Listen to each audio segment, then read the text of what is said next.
నిమిషం అందరం కలిసి సాంగ్ నెంబర్ 371 పాడుకుందాం. ప్రభు యేసు నా రక్షక నొసగు కన్నులు నాకు నిరతమునే నిన్ను చూడా. ప్రభు యేసు నా రక్షక నొసగు కన్నులు నాకు నిరతమునే నిన్ను చూడా. అల్ఫయు నీవే ఒమేగయు నీవే, అల్ఫయు నీవే ఒమేగయు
జీకేతల పాటల పుస్తకం నుంచి మనందరం కలిసి సాంగ్ నెంబర్ 407 పాడుకుందాం.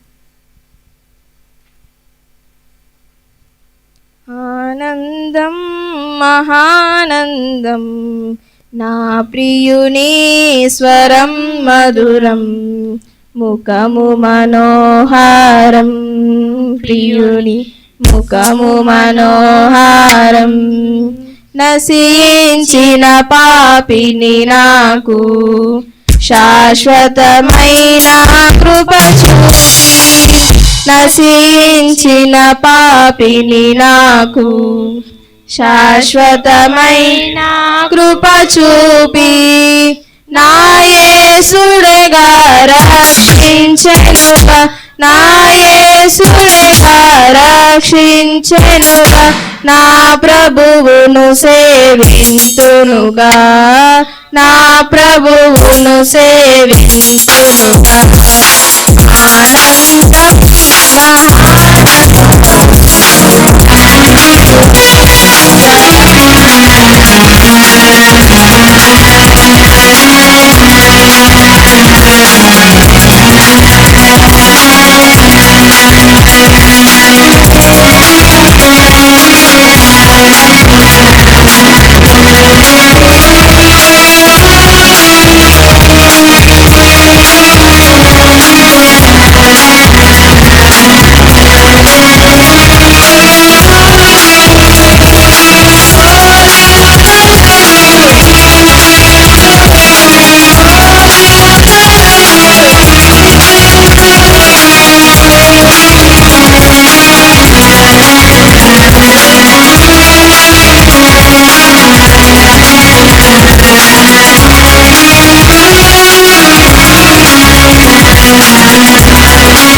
84వ కీర్తన ఉత్తర ప్రత్యుత్తరాలకి చదువుకుందాం. ఆఖరి వచ్చిన కలిసి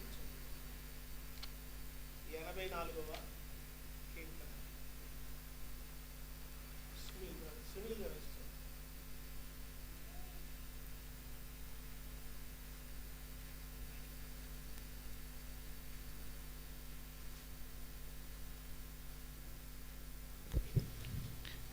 ఎనభై 84వ కీర్తన మొదటి నుంచి. సైన్యములకు అధిపతిగా యెహోవా, నీ నివాసములు ఎంత రమ్యములు!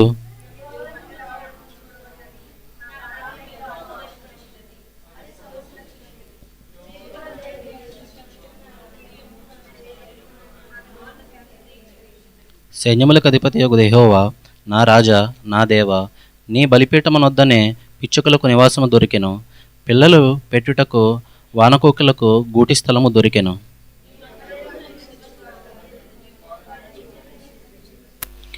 నీ వలన బలమునందు మనుష్యులు ధన్యులు, యాత్ర చేయు మార్గములు వారికి అతి ప్రియములు.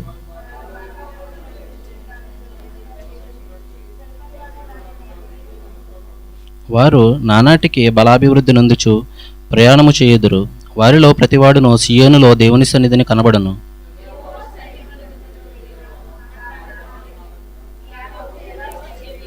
దేవా, మా కేడెమా, దృష్టించుము, నీవు అభిషేకించిన వాని ముఖము లక్షింపుము.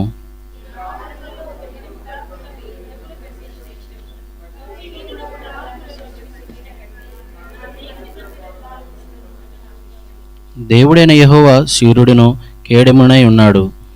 యెహోవా కృపయు ఘనతయు అనుగ్రహించును. యథార్థముగా ప్రవర్తించు వారికి ఆయన ఏ మేలు చేయక మానడు. సైన్యములకు అధిపతిగా యెహోవా, నీ యందు నమ్మిక ఉంచు వారందరూ ధన్యులు. ఆమేన్. దేవుడు ఈ వాక్య భాగమును మన కొరకు దీవించునుగాక. కూర్చునండి. కూడి వచ్చిన మీ అందరికీ యేసుక్రీస్తు నామంలో నా హృదయపూర్వకమైన వందనాలు. అందరికి వందనాలండి. ఓ చరణం పాడదామా? ప్రభువు గొప్పవాడును,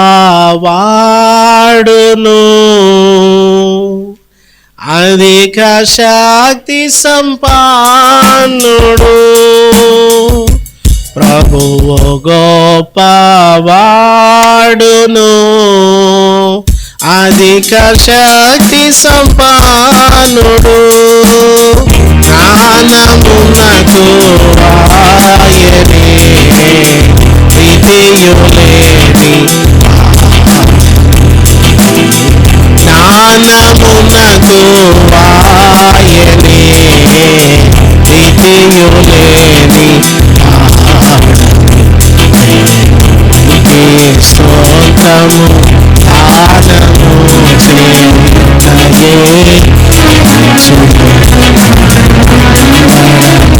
స్తుతి గానము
ఉదయకాల సమయంలో కూడి వచ్చిన మీ అందరికీ యేసుక్రీస్తు నామములో నా వందనాలు, శుభములు తెలియచేస్తా ఉన్నాను. అందరికీ వందనాలండి. యెహోషువ గ్రంథము 20వ అధ్యాయము 7వ వచనములో ఒక మాటని మనము జ్ఞాపకం చేసుకుందాం. అప్పుడు వారు నఫ్తాలీల మన్యములోని గలిలయలో కెదెషు ఎఫ్రాయిమీల మన్యమందలి షెకెమును, యూదా వంశస్థుల మన్యమందలి హెబ్రోనును, కిరియతర్బాను ప్రతిష్ఠించిరి. దేవుడు ఈ లేఖన భాగమును మన కొరకు దీవించునుగాక. ప్రేమ కలిగిన మా తండ్రి, పరిశుద్ధుడా, జీవాధిపతి, కొద్ది నిమిషాలు మీ సన్నిధి మాతో ఉంచి మమ్మల్ని బలపరచండి. మీ మాట మాకు ఆశీర్వాదం, మీ మాట మాకు దీవెన, మీ మాట మాకు అవసరం. ప్రభువా, ఇదిగో నా సిద్ధపాటు అంతా మీ సన్నిధిలో పెడుతున్నాను.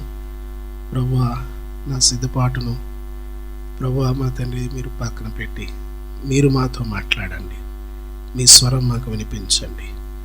ప్రభువా, నా సిద్ధపాటు ఎవరికి మేలు కలిగించదు, ఎవరికి దీవెన కాదు. ప్రభువా మా తండ్రి, మీ ఏర్పాటు మాకు అవసరం.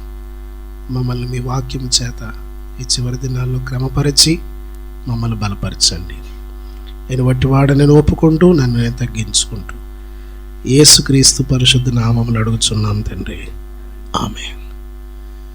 మంచిది. ప్రభునందు ప్రియమైన వాళ్ళరా, మనము ఆశ్రయపురములను గురించి మనం ఆలోచన చేస్తూ వస్తున్నాం. మొదటి ఆశ్రయపురము ఏమిటంటే కెదేషు. కెదేషు అనగా అర్థం ఏమిటంటే పరిశుద్ధత. రెండవ ఆశ్రయపురమును మనము ఆలోచన చేస్తే అది ఎఫ్రాయిమీల మన్యమందలి షెకెము. షెకెము అనేటువంటి ఆశ్రయపురమును గురించి మనము ఈరోజు ప్రభు సహాయం చేసే కొలది మనం దాన్ని ఆలోచన చేద్దాం, ధ్యానం చేద్దాం. ప్రియులరా, ఇశ్రాయేలు ప్రజలు కనాను దేశంలోకి అడుగు పెట్టక పూర్వం వారి మూలపితరుడైనటువంటి అబ్రహాము ఆయన విడిది చేసినటువంటి స్థలం పేరు షెకెము. ఆదికాండము 12వ అధ్యాయంలో మనకు మొట్టమొదటిగా ఆ పేరు మనకు కనిపిస్తుంది. 12వ అధ్యాయము 4వ వచనములో మనం చూసినట్లయితే అక్కడ యెహోవా అతనితో చెప్పిన ప్రకారము అబ్రహాము వెళ్ళెను. 5వ వచనం కింద భాగంలో లేకపోతే 6వ వచనంలో కూడా చూస్తే అక్కడ ఉంటుంది. అబ్రహాము షెకెము నందలి ఒక స్థలము దాకా దేశ సంచారము చేసి మోరే దగ్గరున్న సింధూర వృక్షము వద్దకు చేరెను. అప్పుడు కనానీయులు ఆ దేశములో నివసించిరి.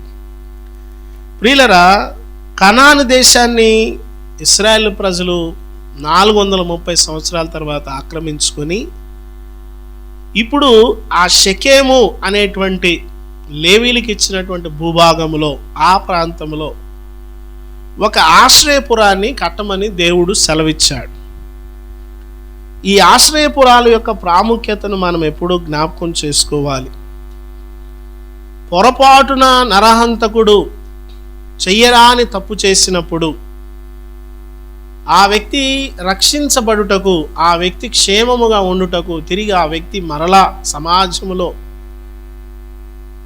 తిరిగి అతను పూర్వస్థితిలో మరలా నడుచుటకు దేవుడు మరలా ఆయనకి ఇస్తున్నటువంటి ఒక అవకాశము, లేకపోతే దేవుని యొక్క మహాకృప అని మనం చెప్పుకోవచ్చు. ప్రియులరా, వారు దాన్ని ఆక్రమించుకున్న తర్వాత ఏమండి ఆ ప్రాంతంలో ఒక స్థలాన్ని ఎఫ్రాయిము వారికి ఇచ్చినటువంటి స్వాస్యములో ఈ షెకెము అనేటువంటి స్థలములో ఒక ఆశ్రయపురాన్ని ఏర్పాటు చేయాలి. ఇది ఎందుకొరకు? ప్రజల కొరకు, పొరపాటున పాపం చేసిన వారి కొరకు. షెకెము అనేటువంటి మాటకు అర్థము ఏమిటి అని మనం ఆలోచన చేస్తే ఒకసారి ఆ మాటకు అర్థము షెకెము అనగా భుజము అనేటువంటి అర్థము. షెకెము అనగా భుజము. ప్రభునందు ప్రియమైన వాళ్ళరా,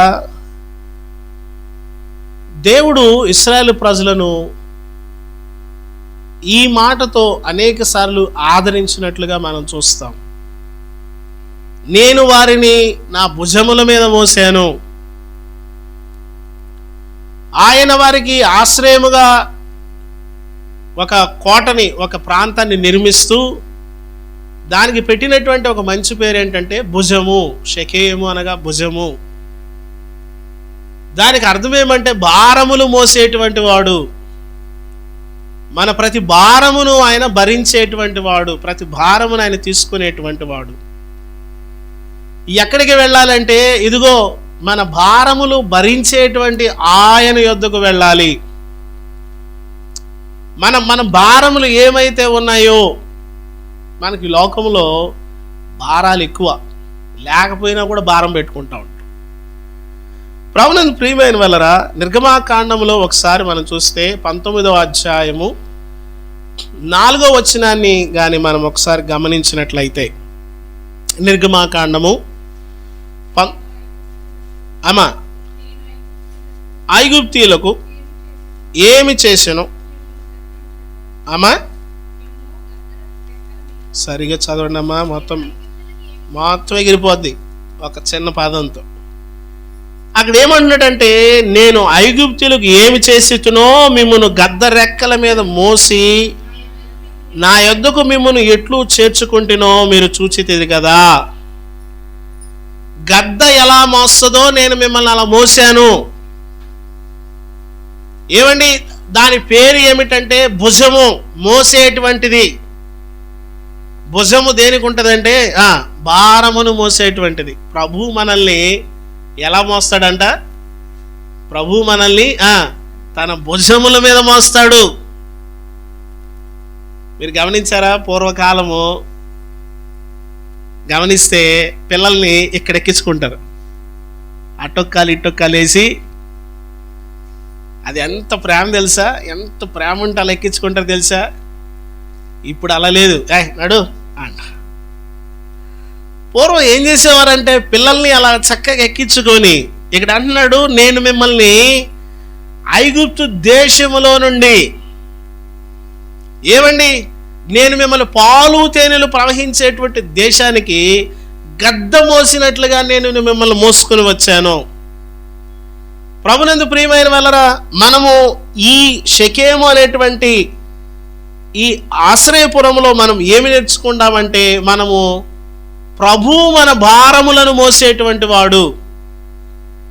అందుకనే మనం ఏం చేయాలంటే ప్రతి భారమును మనం విడిచిపెట్టాలి, ఈ లోక సంబంధమైన ప్రతి భారమును. మత్తయి సువార్తలో యేసుక్రీస్తు ప్రభువారు అంటారు 11వ అధ్యాయం 28వ వచనంలో, ప్రయాసపడి భారము మోసుకుంటున్న వారులారా మీ ప్రతి భారమును మీరు విడిచిపెట్టండి. చాలా భారాలు మోస్తూ ఉన్నారు మనుషులు కదా. భారాలు దించరు.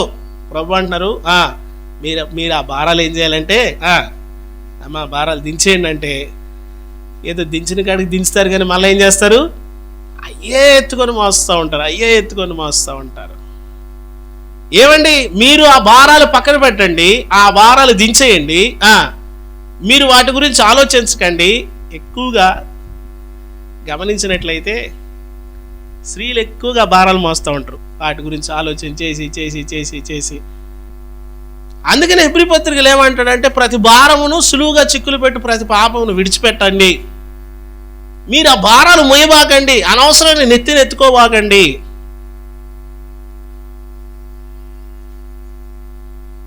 మూర్ఖుడంట తోవన పోయే కుక్క చెవులు పట్టుకునే వానితో సమానుడు అంట. కొంతమంది దారిని పోయేటువంటి సమస్యను కూడా తెచ్చి నెత్తిన పెట్టుకుంటారు. అదేంటి అలాగా, ఇదేంటి అలాగా, అలా ఎందుకు, ఇలా ఎందుకు, అట్లా చేయడం ఏంటి, ఇట్లా చేయడం ఏంటి, అనవసరమైనటువంటి భారాలు తీసుకుంటూ ఉంటారు. ప్రభునందు ప్రియమైన వాళ్ళరా, మనము ఈ లోక సంబంధమైనటువంటి భారాలను విడిచిపెట్టినట్లయితే ఆత్మ సంబంధమైనటువంటి విశ్వాసములో ఆ భారాలు మనం మోసి ముందుకు వెళ్ళిపోగలం. ప్రభు భారం ఎలా ఉంటుందంటే, ఆయన అంటాడు, మీరు లోక సంబంధమైన భారాలు విడిచిపెట్టండి, ఇప్పుడు నా భారం ఎత్తుకోండి అంటాడు. ఇదేంటిది? ఏదైనా అదే అవుతుందిగా, ఇటు పోయినా భారం దింపమన్నావు, మళ్ళీ అటు వచ్చి భారం ఎత్తుకోమంటున్నావు అని అంటే, ఆయన అన్నారు, నా భారము తేలిగ్గా ఉంటుంది, నా భారం మీకు ప్రశాంతతనిస్తుంది, నా భారం మీకు మనశ్శాంతినిస్తుంది, నా భారం మీకు నెమ్మదినిస్తుంది. ఉదయాన్నే లేయడం ఎంత భారమో తెలుసా? ఉదయాన్నే లేయడం భారం. నేను ఉదయాన్నే లేచి ఈ పాట పాడుకున్నాను. ప్రభువు గొప్పవాడును,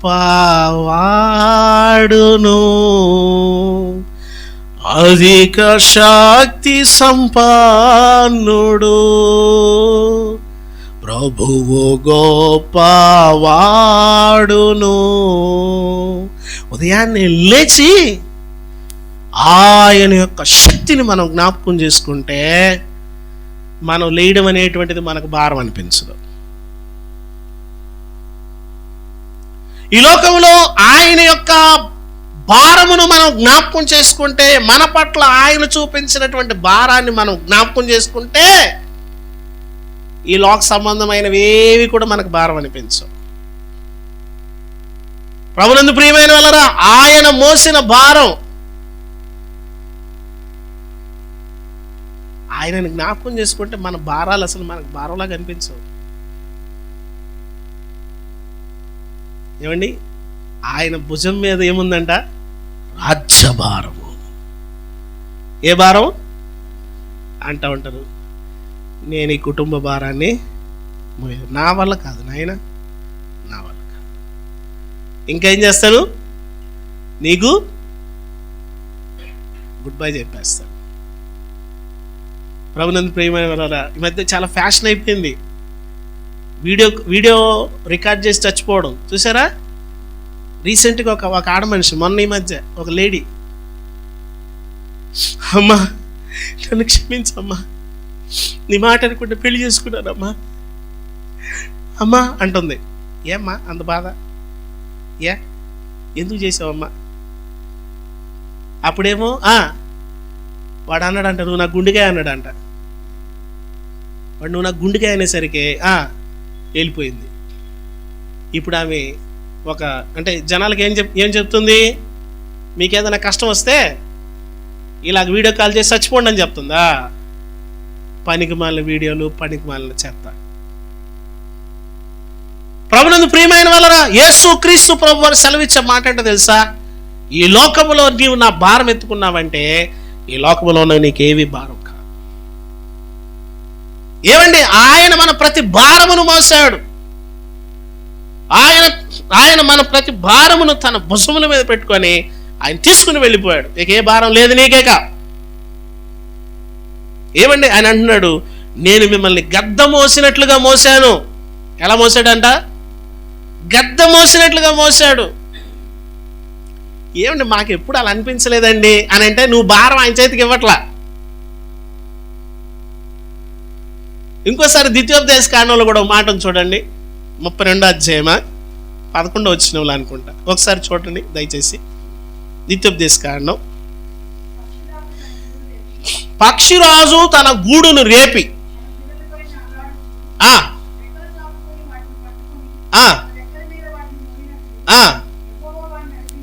యెహోవా వారిని నడిపించెను. యెహోవా మాత్రమే 12వ వచనం వరకు, యెహోవా మాత్రమే వారిని నడిపించెను. అన్యుల యొక్క దేవతలలో, దేవుళ్లలో ఏ దేవుడు లేడు, ఎవడు నీకు సహాయం చేయడు.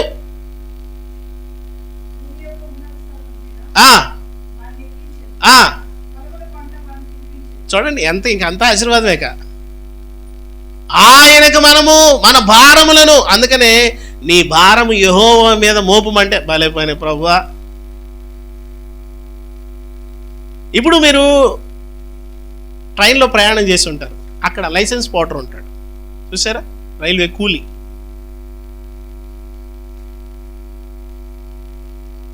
బండి ఆగ్గానే వచ్చేస్తుంటారు వాళ్ళు, గబగబా వచ్చేసి సార్ కూలీ కూలీ కూలీ, చూసారా? అటు బేరం మాట్లాడి ఎంత నెత్తిన పెట్టి పద అంటాం కదా. నేను ఒక పిక్చర్ చూశాను. నేను ఇద్దరు భార్యాభర్తలు నడుచుకుంటూ వెళ్తున్నారు. వాళ్ళ లగేజ్ అంతా ప్రభుకి ఇచ్చేశారు. ప్రభు ఆ లగేజ్ అంతా మోసుకొని వస్తున్నాడు.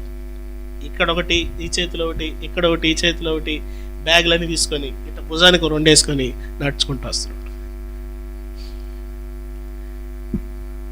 ఇప్పుడు సహజంగా ప్రభు లగేజీ మనం మోస్తాం, మన లగేజీ ప్రభు మోయాలా? ఇప్పుడు మనం అందరం టూర్ వెళ్దాం, క్యాంప్ వెళ్దాం అనుకో, నా బ్యాగ్ మీరు మోస్తారా, మీ బ్యాగ్లో నాకు ఇస్తారా? చెప్పట్లేదేంటి? పాస్టర్ గారు మోయలేకపోతున్నాం అండి, మీరు కొంచెం తిట్టంగా ఉన్నారు, ప్లీజ్ అండి ఈ పెట్టిన ఎత్తుని పెట్టుకోండి అంటారా? ప్రభు అంటున్నారు, మీ భారాలు నాకు ఇచ్చేయండి రా బాబు, నేను మోస్తానంటే, అది ప్రభువా? పర్లేదు, వందనాలు ప్రభు, పద నువ్వు పద. లేదురా బాయ్, అమ్మా అక్కడ కాదురా, నీ భారం నాకు తెలుసు, ప్రయాసపడి ఎలా మోస్తుందంట, ప్రయాసతో మోసుకుంటుంటారు. దించమంటే దించరు. నువ్వు దించడం ఎప్పుడు జరుగుతుంది తెలుసా? చాలా మంది దించడం ఎప్పుడు జరుగుతుంది తెలుసా? సచ్చాకే దించుతారు వాళ్ళు, ఎందుకంటే ఆటోమేటిక్ దిగిపోద్ది. చాలా మంది భారాలు దించరు, చాలా మంది దించరు. నేను మిమ్మల్ని మోస్తాను, నేను మిమ్మల్ని ఎత్తుకుని వెళ్తాను, నా భుజాల పైన మోస్తానంటే వద్దు ప్రభు, మీదేమో వైట్ షర్టు, మాదేమో ఎంత మరకలు మొత్తం మురికంటు, వద్దు ప్రభు. ప్రభునందు ప్రియమైన వెళ్ళరా, ఇదిగో ఆ భుజము దగ్గరికి మనం వెళ్ళాలా, ఆ భుజము దగ్గరికి వెళ్ళాలా.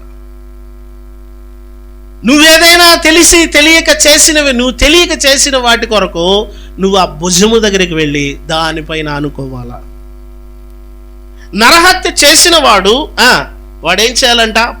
పరుగున వెళ్ళి ఆ లేవీలకు ఇచ్చినటువంటి ఆశ్రయపురంలోకి వెళ్ళిపోవాలా. నేను గడిచిన వారం జ్ఞాపకం చేశాను, నరహత్య చేసిన వాడు లేవీలు ఉండేటువంటి ఆశ్రయపురంలోకి వెళ్తే, ఆశ్రయపురంలోకి అడుగు పెట్టిన తర్వాత ఈ నరహంతకుడు కూడా అక్కడికి వెళ్ళిన తర్వాత వాడు లేవీడైపోతాడు. ఇప్పుడు ఎవరు ఈ నరహంతకుడు? ఎవరు? ఇలా మాట్లాడేవాడు ఎవరు? ఇలా వ్యవహరించేవాడు ఎవడు? ఇలాగా ఇతని జీవితం బయట చూస్తే ఇలాంటిది, ఇతని జీవితం ఇలాంటి మరకలు, ఇతని జీవితంలో ఇంత అప్రదిష్ట, ఇతని జీవితంలో ఇన్ని అవిధేయతలు. నువ్వు ఆశ్రయపురంలోకి ఎప్పుడైతే అడుగు పెట్టావో, ఆ భుజమును ఎప్పుడైతే ఆనుకున్నావో, ఆ భుజమును ఎప్పుడైతే ఆశ్రయించావో, ఇప్పుడు నువ్వు లేవీడు అయిపోయావు. లేవీలు ఎలా పిలుస్తారు? లేవీలకు అంత ఘనత. లేవీలు దేవుడు ఎన్నుకొనినటువంటి జనం, దేవుడు ఏర్పాటు చేసుకున్నటువంటి ప్రజ.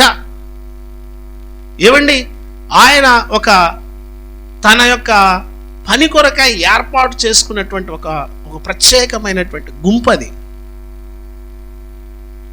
పొరపాటున పాపం చేసినటువంటి వాడు ఇప్పుడు ఏమైపోయాడంటే దేవుని ప్రజగా మారిపోయాడు, ఆ భుజమును ఆశ్రయించినటువంటి తర్వాత. ఏమండి, మనం అందుకనే మన భారములన్నీ కూడా ఇప్పుడు ఏం చేయాలంటే దేవుని పైన, లేకపోతే ఆయనకు మనం అప్పగించాలి మన భారాలు. మన కుటుంబంలో అమ్మయ్య ఎలాగలాగా జనవరి వెళ్ళిపోయింది నాయన, కొంతమందికి ఎలా ఉంటుంది.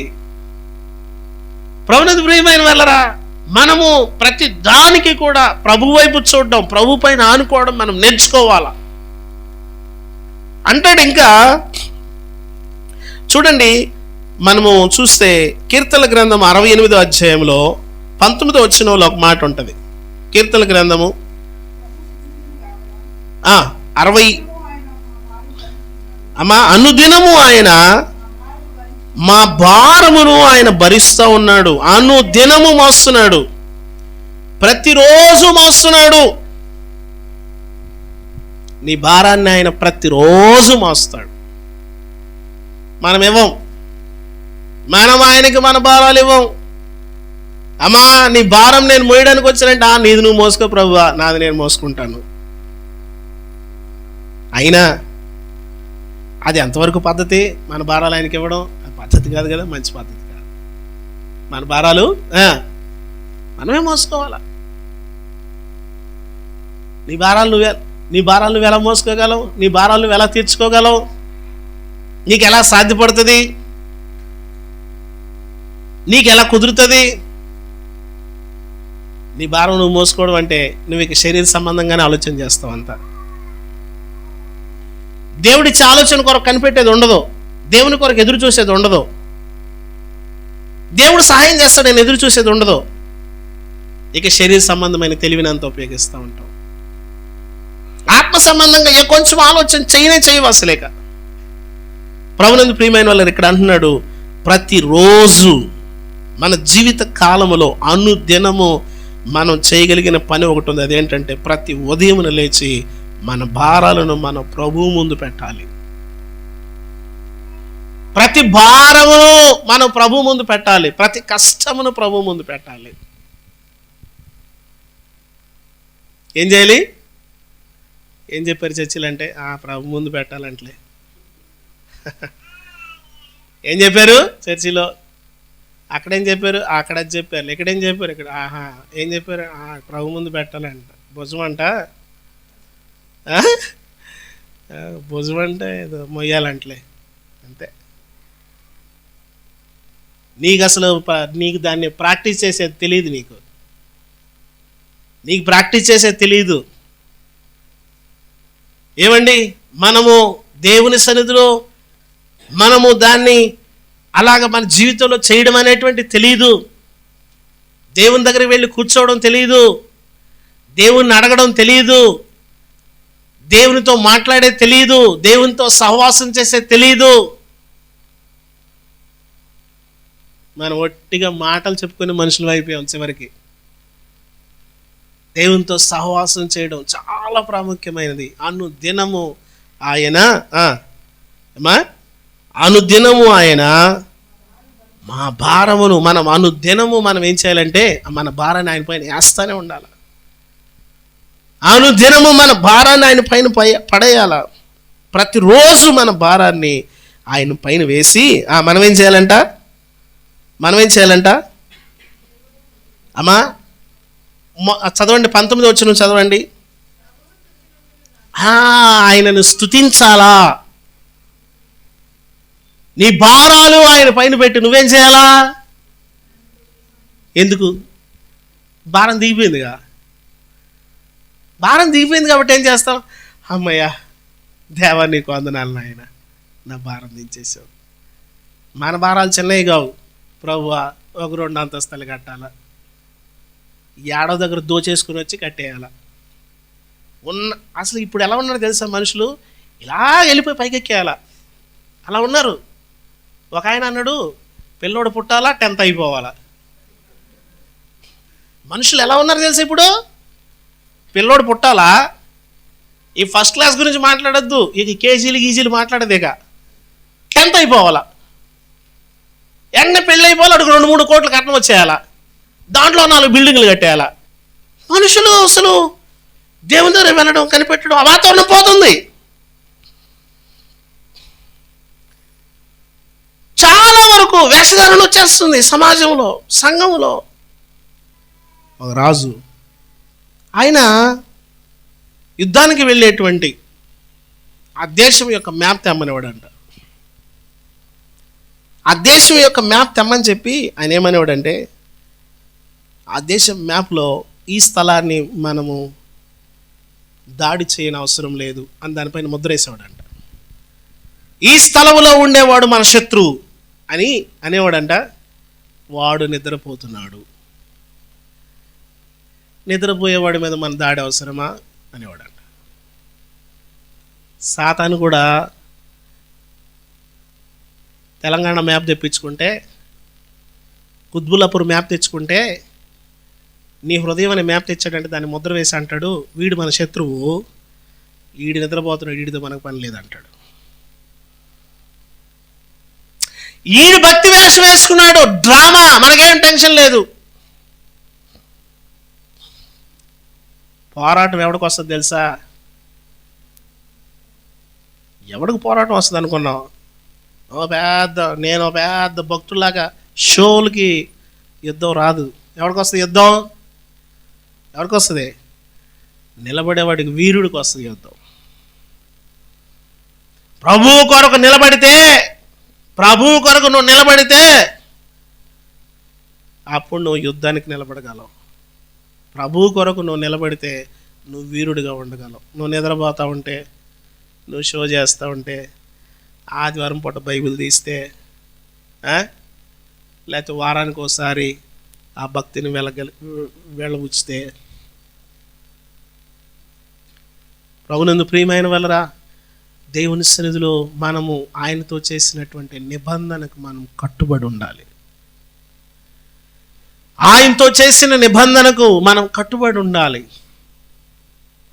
లేదా మీలో కొంతమంది బాప్తిస్వం తీసుకున్న వాళ్ళు ఈరోజు ప్రభు బల్ల చేయి వేయడానికి వచ్చారు. చేయి వేసేటప్పుడు ఎంత తేలిగ్గా చేయి వేసి వెళ్ళిపోతారో నాకు ఆశ్చర్యం వేస్తుంది. వాళ్ళ హృదయాలు మారవు, వాళ్ళ ఆలోచన విధానం మారదు, ప్రభువుతో వాళ్ళ సంబంధం సరిగా ఉండదు, ప్రభువుతో వాళ్ళ నిబంధనను నెరవేర్చరు. జాగ్రత్త, జాగ్రత్త. దేవుని సన్నిధి ఆషామాషి కాదు, నువ్వు అనుకున్నంత తేలిక కాదు. ఏమండి, ఎంతో భయముతో, ఎంతో వణుకుతో పౌలు భక్తుడు అంటాడు, ఇదిగో మనల్ని మనం పరీక్షించుకుంటూ జాగ్రత్తగా దాన్ని చేయాలి. ఏమని ఉంటాడంటే ఆ 11వ అధ్యాయంలో, కొరింథీయులకు రాసిన పత్రిక 11వ అధ్యాయంలో, ప్రతివాడు తనను తాను పరీక్షించుకొనవలెను. ఏం చేయాలంట? ఏం చేయాలి? ప్రతివాడు తనను తాను పరీక్షించుకోవాలి. అలాగూ చేసి ఆ రొట్టెని తిని, నాకు ఒకడు ఇది పంపించాడు, ప్రభు శరీరం అని వివేచింపక తిని త్రాగేవాడు ఆరాధనకు సమయ పాలన లేకుండా అసమయానికి పరిగెత్తుకుని వచ్చి అదేదో చపాతీ ముక్క, గ్రేప్ జ్యూస్ చుక్క అన్నట్టు తాగుతాడంట వాడు. ప్రభు శరీరాన్ని అంత తేలిగ్గించామా? దానికి అంత తీవ్రమైన లెక్క చెప్పాలి తెలుసా? దానికి అంత దేవునికి తీవ్రమైన లెక్క చెప్పాలి. మన విశ్వాస జీవితాన్ని మనం ఎలా కాపాడుకుంటున్నాం, ఎలాగ నడుస్తున్నాం, ఎలాగ ప్రభుతో వ్యవహరిస్తున్నాం, సమాజంతో వ్యవహరిస్తున్నాం, ఎలాగ మన యొక్క జీవిత దినాలు కొనసాగుతున్నాయి. జనవరిలో మొదటి వారం నుండి ఫిబ్రవరిలో మొదటి వారం వరకు ప్రభుతో మన నడక ఎలా సాగింది? ఎన్నిసార్లు ప్రభు దగ్గరికి వెళ్ళి నువ్వు సమాధాన పడ్డావు?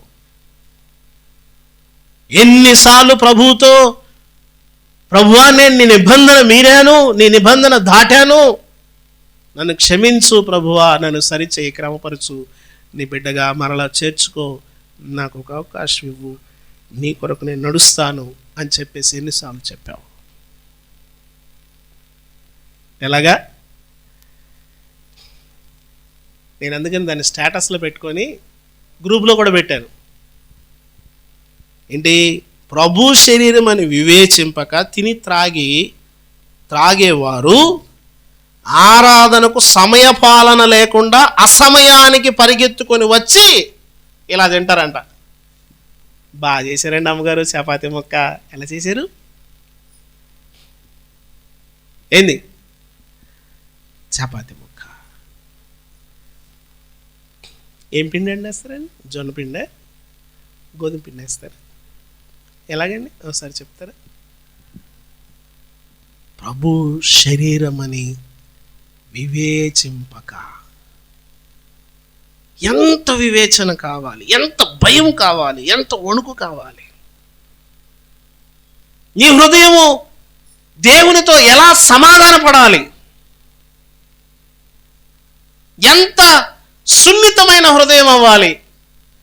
నీ కొరకు, నా కొరకు నలగొట్టబడినటువంటి ఆ శరీరం దగ్గరికి వెళ్తున్నప్పుడు, గాయపరచబడినటువంటి ఆ శరీరము, కార్చబడినటువంటి ఆ రుధిరం దగ్గరికి వెళ్తున్నప్పుడు మనం అనుదినము ప్రభువుని సమీపిస్తున్నామా? అనుదినము ప్రభువును సమీపిస్తున్నావా? ఇతరుల పట్ల మన ధోరణి ఎలా ఉంది? ఓ రోజు దావీదుకు దొరికాడు సౌలు గుహలో, నిద్రపోతున్నాడు అంట, బాగా గుర్ర కొడుతున్నాడు. దొరికాడు, పడుకొని నిద్రపోతుంటే ఆ గుహలోంచి బయటకు వస్తుంటే చూశారు. యోబు అన్నాడు, రాజా నీ శత్రు వీడే, రాజా వీడిని చంపేద్దాం, వీడి వల్ల మనకు అన్ని తిప్పలు, వీడి వల్ల ఇబ్బంది, వీడి వల్ల కష్టం. రాజా నువ్వు ఒక్క మాట సెలవిస్తే నేను వీడిని చంపేస్తాను. ఏమంట? ఈట నేలకి నాటేస్తాడంట. ఈట నేలకి దిగ్గొట్టేస్తా. అది గుహ. గుహ అంటే కొండతోనే వస్తుందా? ఎంత బలంగా కొడతాడో, ఎంత ఉక్రోషం ఉందో లోపల. దేవుణ్ణి ఎరిగిన వాడు మనసు ఎలా ఉంటుంది తెలుసా? ఆ వ్యక్తి వల్ల దావీదుకి మనశ్శాంతి లేదు. తన తల్లిదండ్రులతో కలవడానికి అవకాశం లేదు, దేవాలయానికి వెళ్ళడానికి అవకాశం లేదు, ప్రభుని స్తుతించడానికి అవకాశం లేదు, మంచి తిండి లేదు, మంచి నిద్ర లేదు, స్నానం లేదు, ఏమీ లేవు ఈ వ్యక్తి వల్ల. ఈయన ఒక్కరోజు ఈ రాత్రి ఇక్కడ కప్పేస్తే ప్రశాంతం అయిపోద్ది మొత్తం దేశం, నేను కూడా ప్రశాంతం అవుతాను.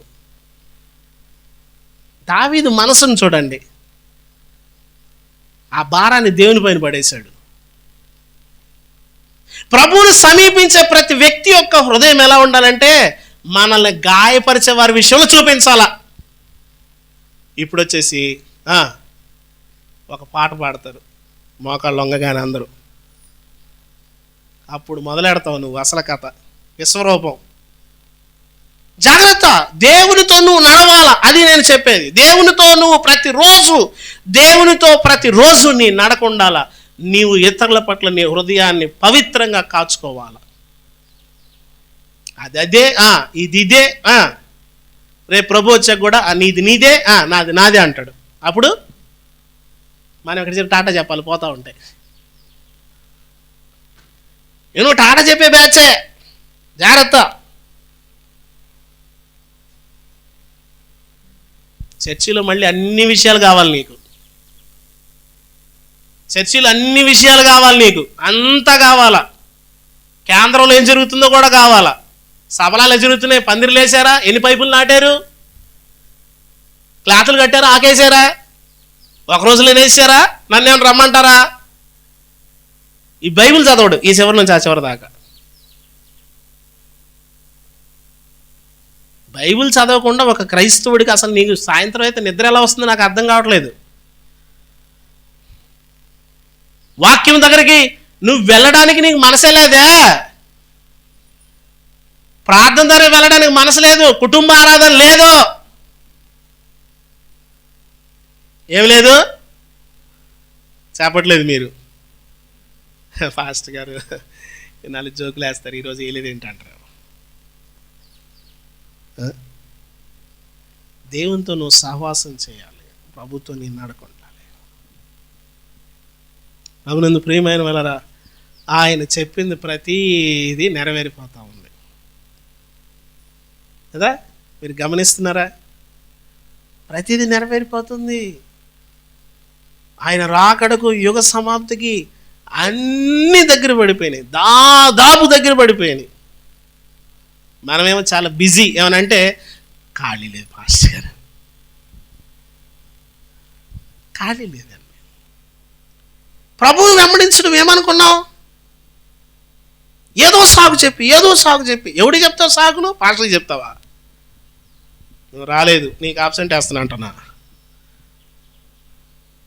నువ్వు రావడం వల్ల దీవించబడేది నువ్వు రావడం వల్ల ఆశీర్వదించబడేది నువ్వు రావడం వల్ల నీ కుటుంబం, నువ్వు, నీ బిడ్డలు ఆశీర్వదించబడతారు.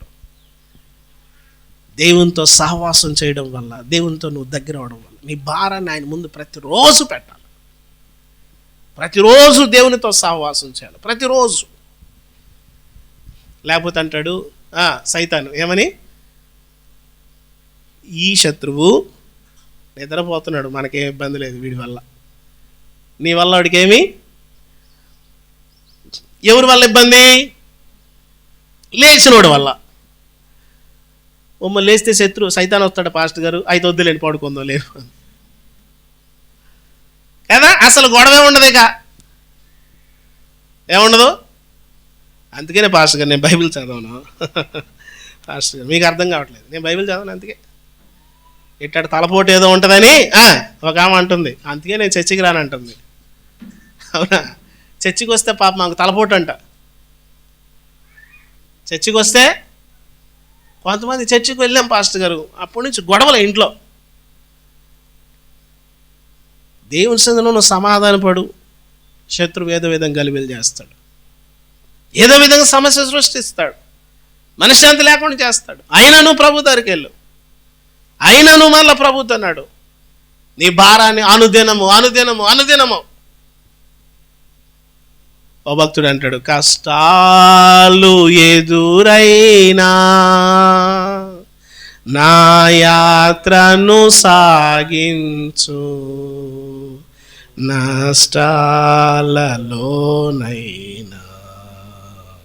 స్తుతి చేయుటని.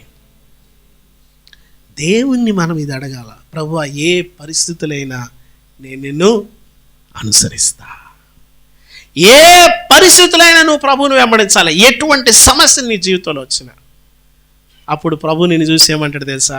బలా నమ్మకమైన మంచి దాసుడా, మంచి దాసుడా.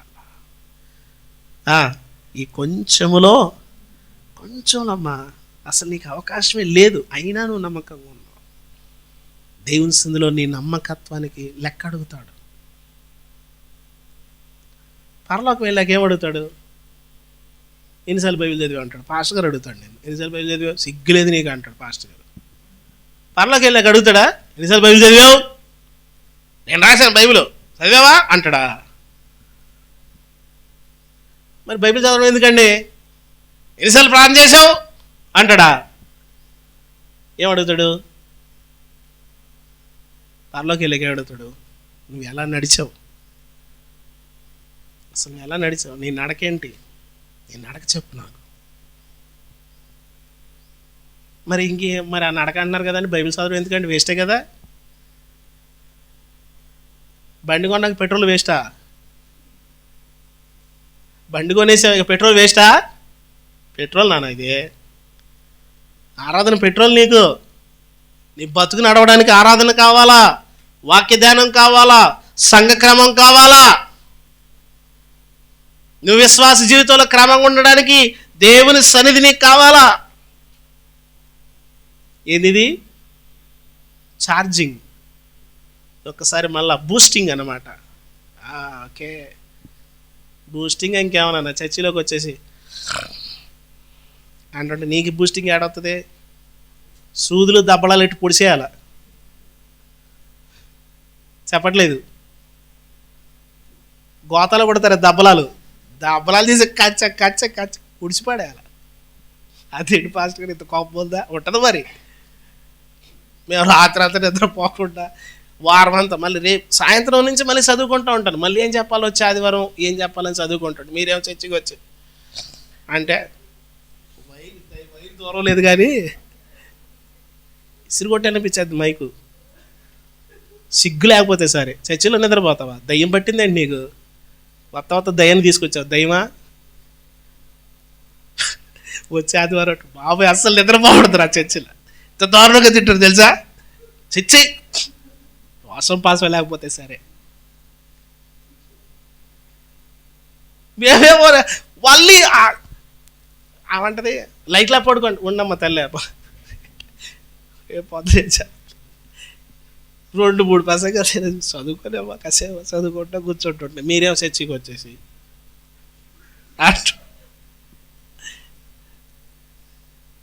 దెబ్బల వరాలు ఎక్కేవాళ్ళ పెయిన్ పెత్తం తెలుసా? వాయించిపడేయాలి పట్టుకొని. కొంతమంది అదేంటో బైబిల్ చదువుతారు, అలాగే నిద్ర రాకపోతే బైబిల్ చదువుతారు. బైబిల్ చదువుకో, నిద్ర వచ్చేద్దాను. నీకు సరైన మార్పు లేదు. నిద్ర కోసం బైబిల్ చదువుతున్నట్టు నీకు సరైన మారుమనసు లేదు. అసలు నీదంతా డూప్లికేట్ మారుమనసు. నిజమైన మారుమనసు ఉంటే ఏం చేస్తావు తెలుసా? పొద్దున్నే లేచి నువ్వు దేవుని సన్నిధిలో కూర్చుంటావు, నీ భారాన్ని ఆయన పైన పడేస్తావు. ప్రభా నా కష్టం ఇది, నా కుటుంబం ఇది, నా బిడ్డల భవిష్యత్తు ఇది. ప్రభా వారి కొరకు నువ్వు మేలు చేయి, ప్రభు వారికి సహాయం చేయి. నీకు విషయం చెప్పినా, నీ నిజమైన నీకు రక్షణ ఉంటే నేను చెప్తున్నాను, సవాల్ చేసి చెప్తున్నాను, నువ్వు రోషంగా దేవుని దగ్గర నీ బిడ్డల కొరకు ఏడుస్తావు. నీకు నిజమైన మారుమనసు ఉందంటే దానికి అర్థం అదే. నువ్వు నిజమైన తండ్రివి తల్లివే కదా, అందుకే కదా నీ బిడ్డల కోసం కష్టపడతావు. ఊళ్ళోళ్ళ కోసం కష్టపడతావా? నువ్వు నీ బిడ్డల కోసమే కష్టపడతావు. నువ్వు నిజంగా మారుమనసు కలిగిన వ్యక్తి అయితే నువ్వు దేవుని దగ్గర ఏడుస్తావు, నీ బిడ్డల కోసం ఏడుస్తావు. ఫస్ట్ నా బిడ్డల భవిష్యత్తు ప్రభువా, వాళ్ళ భవిష్యత్తు వాళ్ళ కోసం ప్రభువా. యోబు నిజమైన భక్తుడండి. భూమి మీద అతను లాంటి వాడు లేడు. ఉదయాన్నే లేచి తన పిల్లల కోసం దేవుని దగ్గర ఏడ్చాడు. ఇది ఆయన భారం అంతా. 10 మంది పిల్లల గురించి ఆయనకు భారం. నీకేం భారం ఉంది? నీకు ఏం భారం ఉంది? ఆయన తెచ్చేస్తాడు, బస్తాలు ఆడ పడేస్తాడు. వంట వండుతో లేకపోతే స్విగ్గీ అంటాడు. కవర్లు తెచ్చుకుని తినడం అలవాటు అయిపోయింది స్త్రీలకు కూడా ఈ మధ్య. మంచం దిగరండోయ్, కొంచెం తలపోటు వస్తే ఎంత యాక్టింగ్ చేస్తారు తెలుసా? వండుకోరు, సస్తున్నారంట. ఇది జాగ్రత్త. క్యాన్సర్లో నీళ్ళలో తెస్తున్నావు నువ్వే. నీ బిడ్డల కోసం నువ్వు నిజంగా రక్షించబడిన వ్యక్తి అయితే నేను చెప్తున్నాను, ఖచ్చితంగా నువ్వు కూర్చొని మోకరిస్తావు. ఉదయాన్నే లేచి మోకరిస్తావు. నీ భర్త కష్టాన్ని, నీ కుటుంబ కష్టాన్ని, నీ బిడ్డల కొరకు, వారి భవిష్యత్తు కొరకు, నేను లేకపోతే తర్వాత నా బిడ్డలకి ఏమి చేయబోతున్నావు ప్రభు అని చెప్పి వాళ్ళ కొరకు నువ్వు రోదన చేస్తావు, ఏడుస్తావు. నువ్వు ఏడ్చేదంతా, నీ బిడ్డల కొరకు నువ్వు ఏడ్చేదంతా వారికి పునాది అయిపోద్ది తెలుసా? వాళ్ళ కోసం నువ్వు ఏడ్చేదంతా వాళ్ళకు పునాది అవుద్ది. నువ్వు సంపాదించేది వాళ్ళకి ఎలాగ అవసరం అవద్దో, నువ్వు దేవుని సందులోకి వెళ్ళి నువ్వు కార్చే కన్నీరు, నువ్వు నడిచే నడక, నీ జీవితం వాళ్ళకు పునాది అవుద్ది. మన జీవితం వాళ్ళకు పునాది అవ్వాలి. నిజంగా రక్షించబడిన వ్యక్తి అయితే పని చేస్తావు కదా. లేకపోతే ఏం చేస్తావు? సిగ్గు చెరవ లేకుండా 8 గంటలకు నిద్రలేస్తావు. ఎన్ని గంటలకి? అదేంటి పాస్టర్ గారు ఆదివారం పూట అంత మాట అనేశారు? విచిత్రం ఏంటి తెలుసా? స్త్రీల గురించి ప్రాముఖ్యంగా చెప్తున్నాను. పాస్టర్ గారు మా మీద పడ్డారేంటి ఈరోజు? ప్రాముఖ్యంగా చెప్తున్నాను స్త్రీల గురించి. సూర్యుడు లేకముందు నువ్వు లెయ్యాల. అర్థమైందా? సూర్యుడు లేకముందు నువ్వు లెయ్యాల ఇంట్లో. వీళ్ళు ఎవరన్నా అనుకుంటారు, అట్ట చెప్పండి పాస్టర్ గారు, మేము అట్ట చెప్పలేకపోతాం. అట్ట చెప్పండి పాస్టర్ గారు. చెప్పి తలపోటు అయిపోయింది పాస్టర్ గారు. ఎన్నిసార్లు చెప్పి లేట్లేదు. 8 గంటలకే లేస్తుంది పాస్టర్ గారు. క్యారేజీ పెట్టట్లేదు, హోటల్లో తింటున్నారు పాస్టర్ గారు. ఎక్కడ? నిజంగా నీకు రోషం రావాలి. దేవుని బిడ్డకి నీకు రోషం రావాలి. కొంతమంది ఎంత చురుగ్గా ఉంటుంది తెలుసా? 4:30కి లేచేస్తారు, 5 గంటల టక్ మంది లేస్తారు. ఎవరో లేపేసినట్టుగా. ప్రభువే లేపుతాడు, లేమ్మా లేయినా అని లేపుతాడు తెలుసా మీకు? అలా లేపిన ఉండు ప్రభు నేను ఏం చేయాలా? అస్సలు క్షమించకూడదు. నాలాంటి కర్కోట కూడా అయితే దెబ్బలు సూది ఇప్పుడు చేయాలంటాడు. ప్రేమగల్లోడు కాబట్టి 2025 ఫిబ్రవరి 2వ తారీఖు. సర్లే బిడ్డ అదేదో అలా అంటాడు కదా, రేపు నుంచి లేని అలా ఎందుకు ఆడితే తిట్లు తిట్టించుకోవడం, పొద్దున్న లేచి పాలు చేసుకున్నారా లేతాలి ప్రభు తిట్టద్దని చెప్ప ఏంటి? రోషం రావాలా దేవుని పిల్లలకి. ఎంతమంది నశించిపోతున్నారు, మన చుట్టూ ఎంతమంది నాశనం అయిపోతున్నారు, రక్షణ లేని వారు ఎంతమంది ఉన్నారు. నీకు విషయం తెలుసా? భార్యాభర్తలకు మధ్య ఐక్యత లేక నాకు తెలిసి ఎన్ని కుటుంబాలు తెలుసా? పాస్టర్ గారు మా ఆయన నాకు డబ్బులు ఇచ్చి 3 నెలలు అయిందండి అని చెప్పేవాళ్ళు ఉన్నారండి. అటువంటి కుటుంబాల కొరకు నువ్వు రోదన చేయొద్దా? నీకు భారం లేదా? నువ్వు క్షేమంగా ఉన్నావా, సుఖంగా ఉన్నావా? అటువంటి పరిస్థితి నీ ఇంట్లో తలెత్తితే ఏం చేస్తావు? దావీదు ఏం చేశాడు తెలుసా? గులేతను చంపడానికి 5 రాళ్ళు ఏరాడు. ఎందుకు 5? దావీదు మాస్టర్ అండి, పిహెచ్డి ఉంది దేంట్లో రాయిస్రోడలో పిహెచ్డి ఉంది. 5 ఎందుకు 5? 5 ఎందుకు?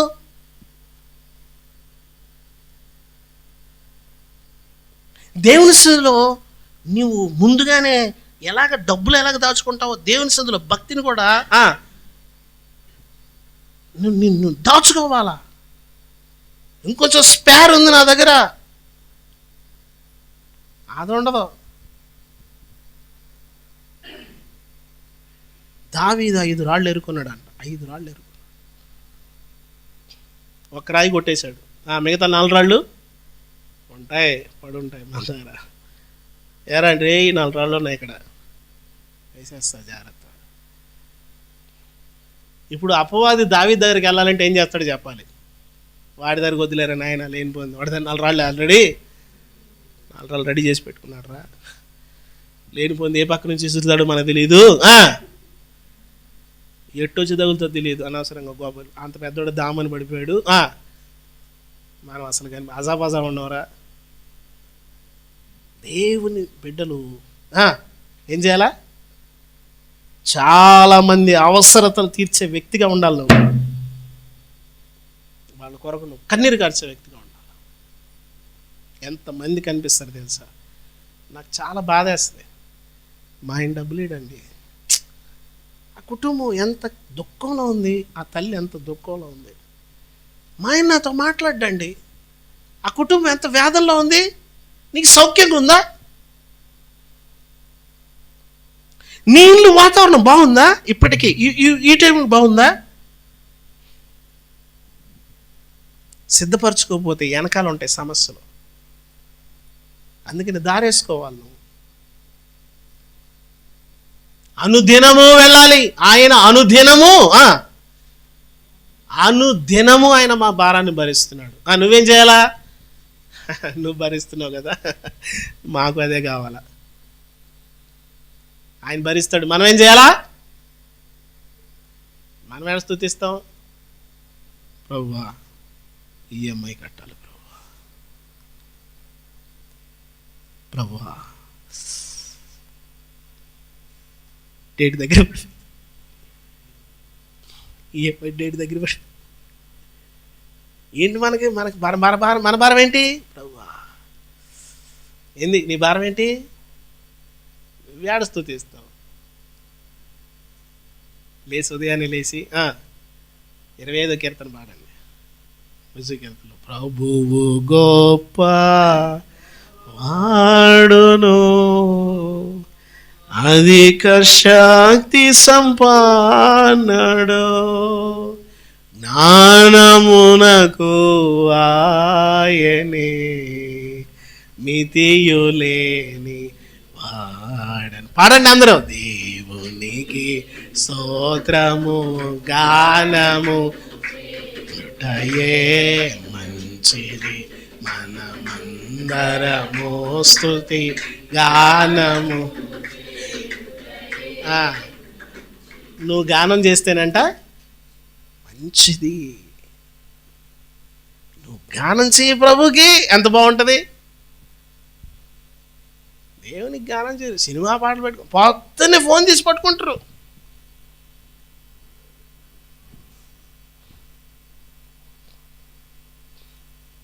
ఆ స్క్రీన్ అరిగిపోద్ది, ఆ ఏలు అరిగిపోద్ది. ఆ ఏలు అరిగిపోయినా పర్లేదు, ఈ ఏలుతో అంటుంటారు మళ్ళా. అసలు ప్రభునందు ప్రియమైన వల్ల దేవుని సన్నిధిని నువ్వు ప్రేమించకపోతే చెప్తున్నాను నేను, ఖచ్చితంగా నీ వెనకాల తీవ్రమైన నష్టం కాచుకొని ఉంది. నేను చెప్తున్నాను.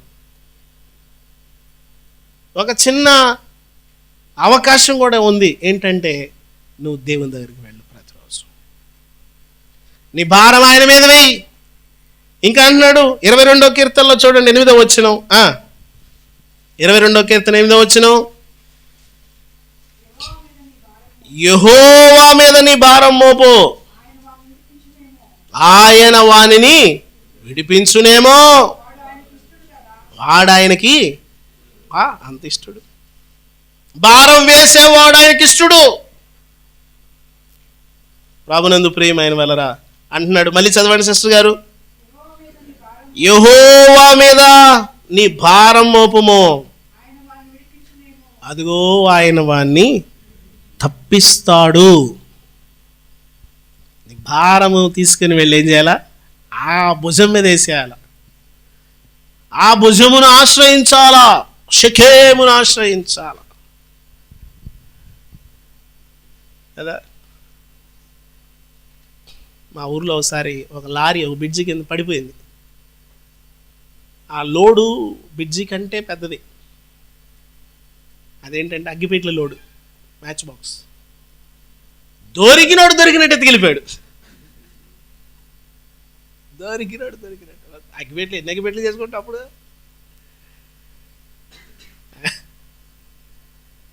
దేవుని సన్నిధికి వస్తే దేవుని సన్నిధిని ఎత్తుకెళ్ళిపోవాలా. ఎందుకు వచ్చావు చర్చికి? ఎందుకు వచ్చావు? దేవుని సన్నిధిని ఇక్కడ నుండి మోసుకొని వెళ్ళాలా. నేను ఒకరోజు ప్రార్థన చేస్తా ప్రభుతో, నన్ను ప్రభువా డ్యూటీకి వెళ్ళాలి, నేను వెళ్ళను ప్రభు అని ప్రార్థన చేస్తున్నాను.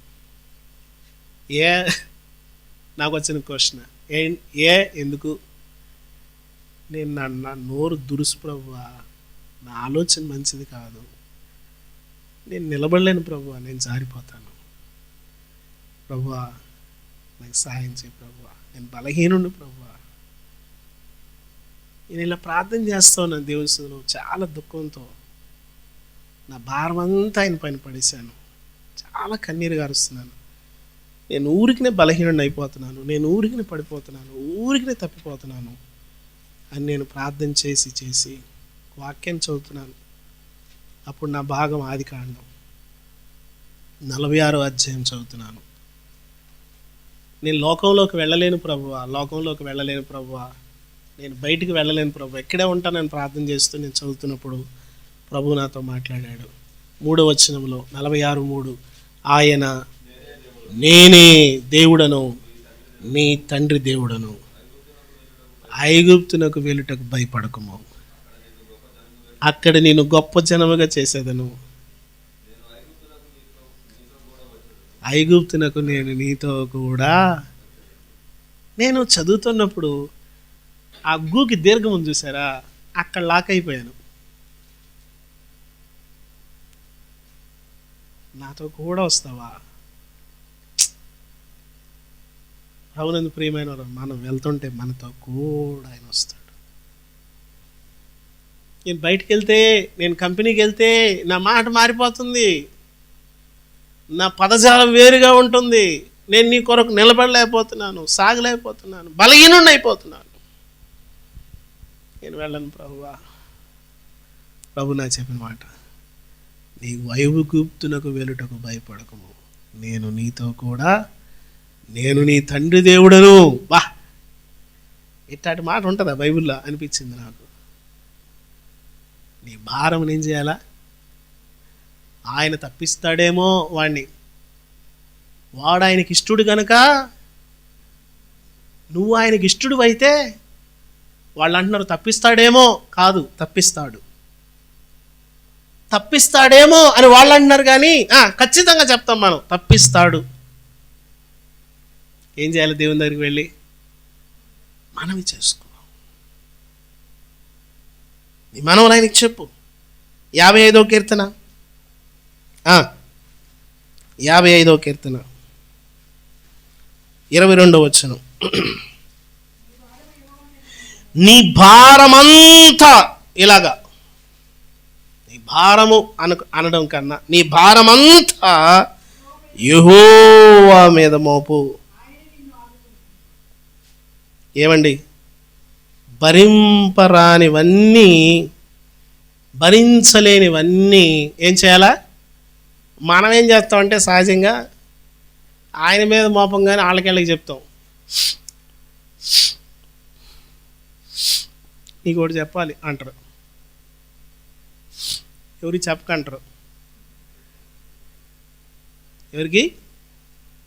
హల్లెలూయా 150 మందికి తెలిసిపోద్ది, అది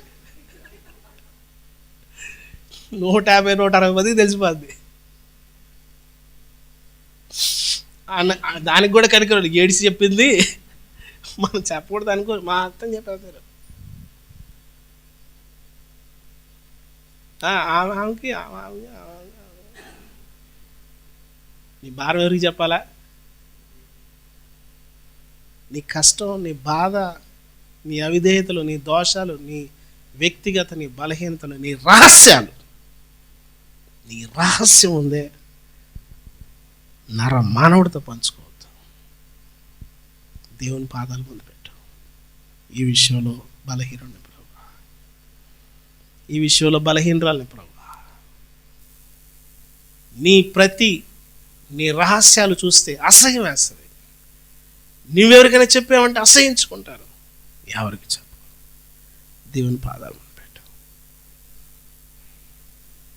ప్రభునందు ప్రియమైన వాళ్ళరా, నీ భారం ఏదైనా సరే, నీ కుటుంబం, నీ భవిష్యత్తు, నీ పిల్లల గురించి ఏదైనా సరే, ఎటువంటిదైనా సరే, ఎలాంటి పరిస్థితి అయినా సరే, నేను ఖచ్చితంగా చెప్తా ఉన్నాను. నాకు తెలిసి ఇది నేను ఇతరులకు చెప్పి చూశాను, దేవునికి చెప్పి చూశాను. ఒకరోజు ఒక సమస్య, ఒక మంచి సేవకుడు, నాకు ఇష్టమైన సేవకుడికి చెప్పా, అది పెంట అయి కూర్చుంది. ఇలా కట్టి అర్థం అవడానికి చెప్పాను, ఇంత బాగా చెప్పాను అనమాట. నీకు అంత రచ్చ అయిపోయింది, తలెత్తుకోలేనంత పని అయింది అది. దాంట్లో నా తప్పేమిలే. నా తప్పు ఏంటంటే ఒకే ఒక తప్పు, ఏంటి? పొరపాటు అని చెప్పా. హల్లెలూయా, నాశనం చేసి పడేసాడు అంతే.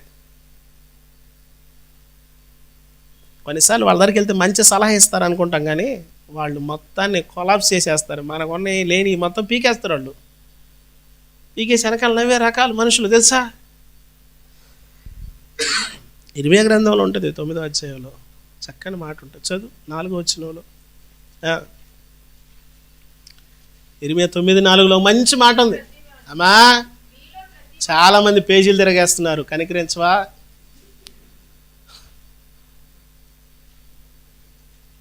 ఇర్మియా గ్రంథం ఎక్కడుందో కరెక్ట్గా దానియేలు గ్రంథానికి యువతలో ఉంటుంది, హోషేయ గ్రంథానికి దానియేలు గ్రంథానికి మధ్యలో ఉంటుంది.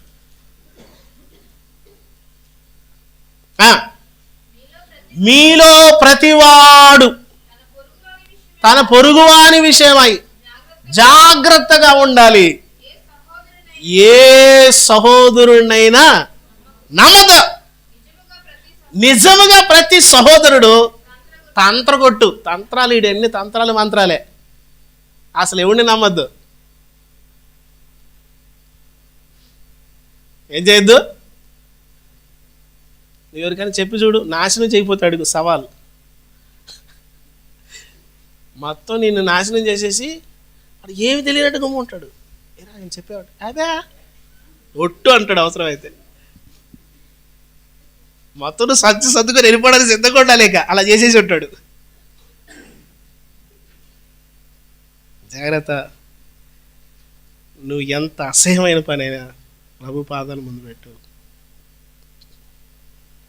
నేను ఇలాంటి దౌర్భాగ్యుడిని అయ్యా, ఇలాంటి దౌర్భాగ్యురాలని అయ్యా. కన్న తండ్రిలా దాచేసుకుంటాడు అంతే గుండెలో. బైబిల్లో అద్భుతమైన మాటలు ఉంటాయంటే తెలుసా? సముద్ర అగాధంలో పడేస్తాడంట దాన్ని. తూర్పుకి పడమర ఎంత దూరం అంత దూరం విసిరేస్తాడంట దాన్ని. మనం ఎత్తుక్కుంటాం, మనం ఎత్తుకుతాం, కానీ ఆయన ఎతకడు. ఇంకా అందుకనే నువ్వు చెప్పుకోవాల్సింది, ఆయన వాడిని తప్పిస్తాడేమో. మళ్ళీ చదవండి 55:22. మూసేశారు అది, కీర్తన 55:22.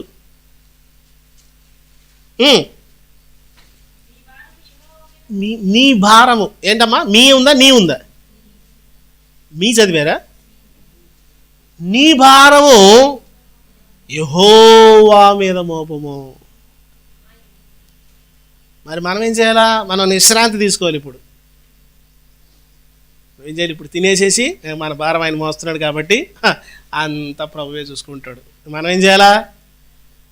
నువ్వు కూడా కష్టపడాలి నాయనా బాబా, నువ్వు కూడా పని చేయాలి. కొంతమంది వాళ్ళకి అప్పచెప్పేసి ప్రశాంతంగా ఉంటారు, మనకేం పట్టినట్టుగా. నీ భారం యెహోవా మీద మోపము. మోకరిచ్చు. నీ కష్టం అంతా, ఆమెకి ఎంత కష్టం వచ్చిందండి అన్నమ్మకే. ఆమెకేం పిల్లలు పుట్టేశారు, ఇంకేం పిల్లలు లేరు, నవ్వుతుంది, అసహ్యంగా మాట్లాడుతుంది. ఉదయాన్ని కుమ్మరిచ్చిందంట. ఏం చేసింది? ఆహా, ఏం ప్రార్థన అండి, వండరండి ఆ ప్రార్థన. అన్న ప్రార్థన అద్భుతం అంతే.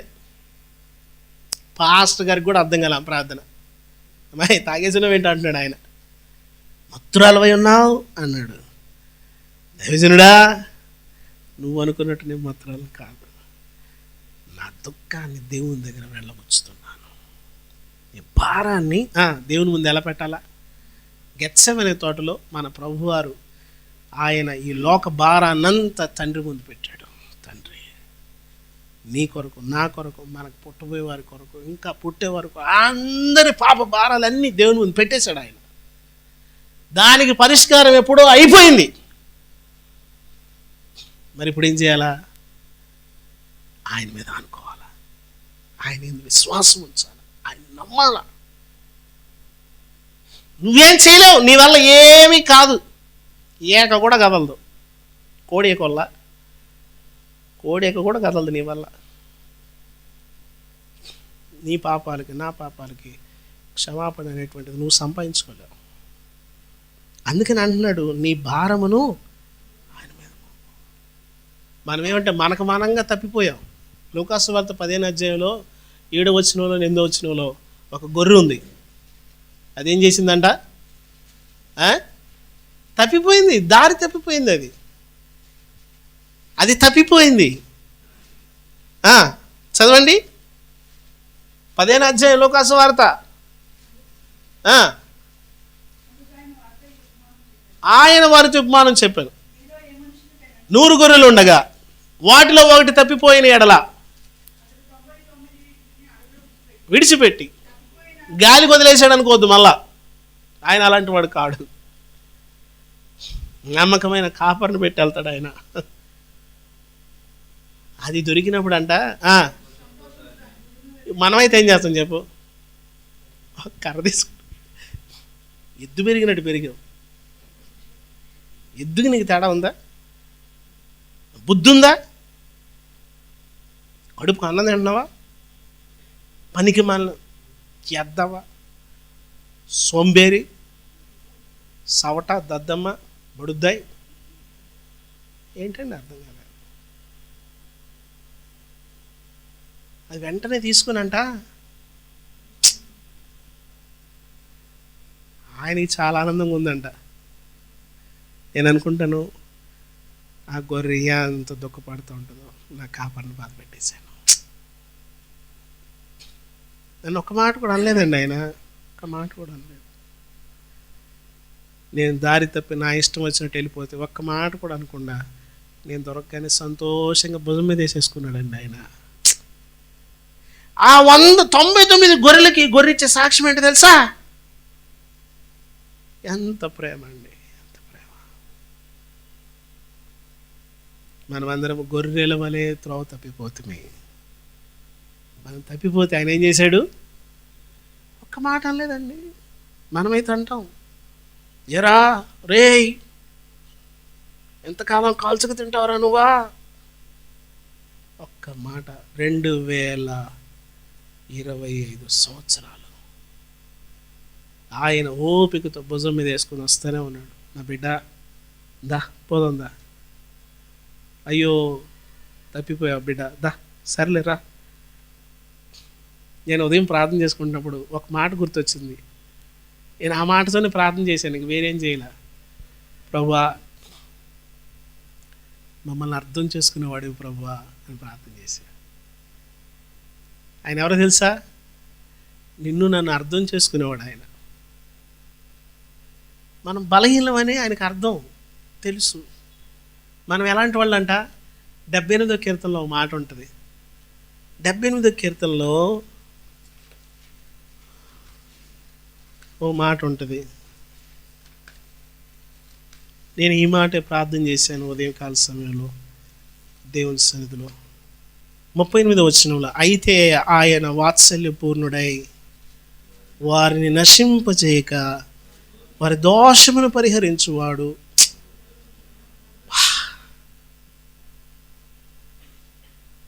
ప్రభా నువ్వు కోప్పడితే నిలబడలేం ప్రభా. మమ్మల్ని అర్థం చేసుకున్నావు. మనల్ని అర్థం చేసుకుంటాడు ఆయన. నేను ఇలా ప్రార్థన చేస్తుంటే నాకు వచ్చిన ఆలోచన ఏంటో తెలుసా? నువ్వు ప్రభువుని అర్థం చేసుకున్నావా? ఆయన ప్రేమ ఎప్పుడైనా అర్థమైందా నీకు? ఆయన తన ఉగ్రతను ఏమాత్రము రేపుకొనకంట పలుమార్లు మన విషయం ఆయన కోపాన్ని ఈడు ధూళి. ఎవరు? మనమెవరు? అనంత విశ్వంలో అనంత విశ్వంలో మనమేంటి ఏంటి, నేనేంటి కనపడడంలే. దావీదు అంటాడు, ధూళి పైన ఆయన కోప్పడితే ఏంది పరిస్థితి? పర్వతములు పారిపోతాయంట ఆయన అరుపుకి. పర్వతములు పారిపోతే నీ పరిస్థితి, నా పరిస్థితి ఏంటి?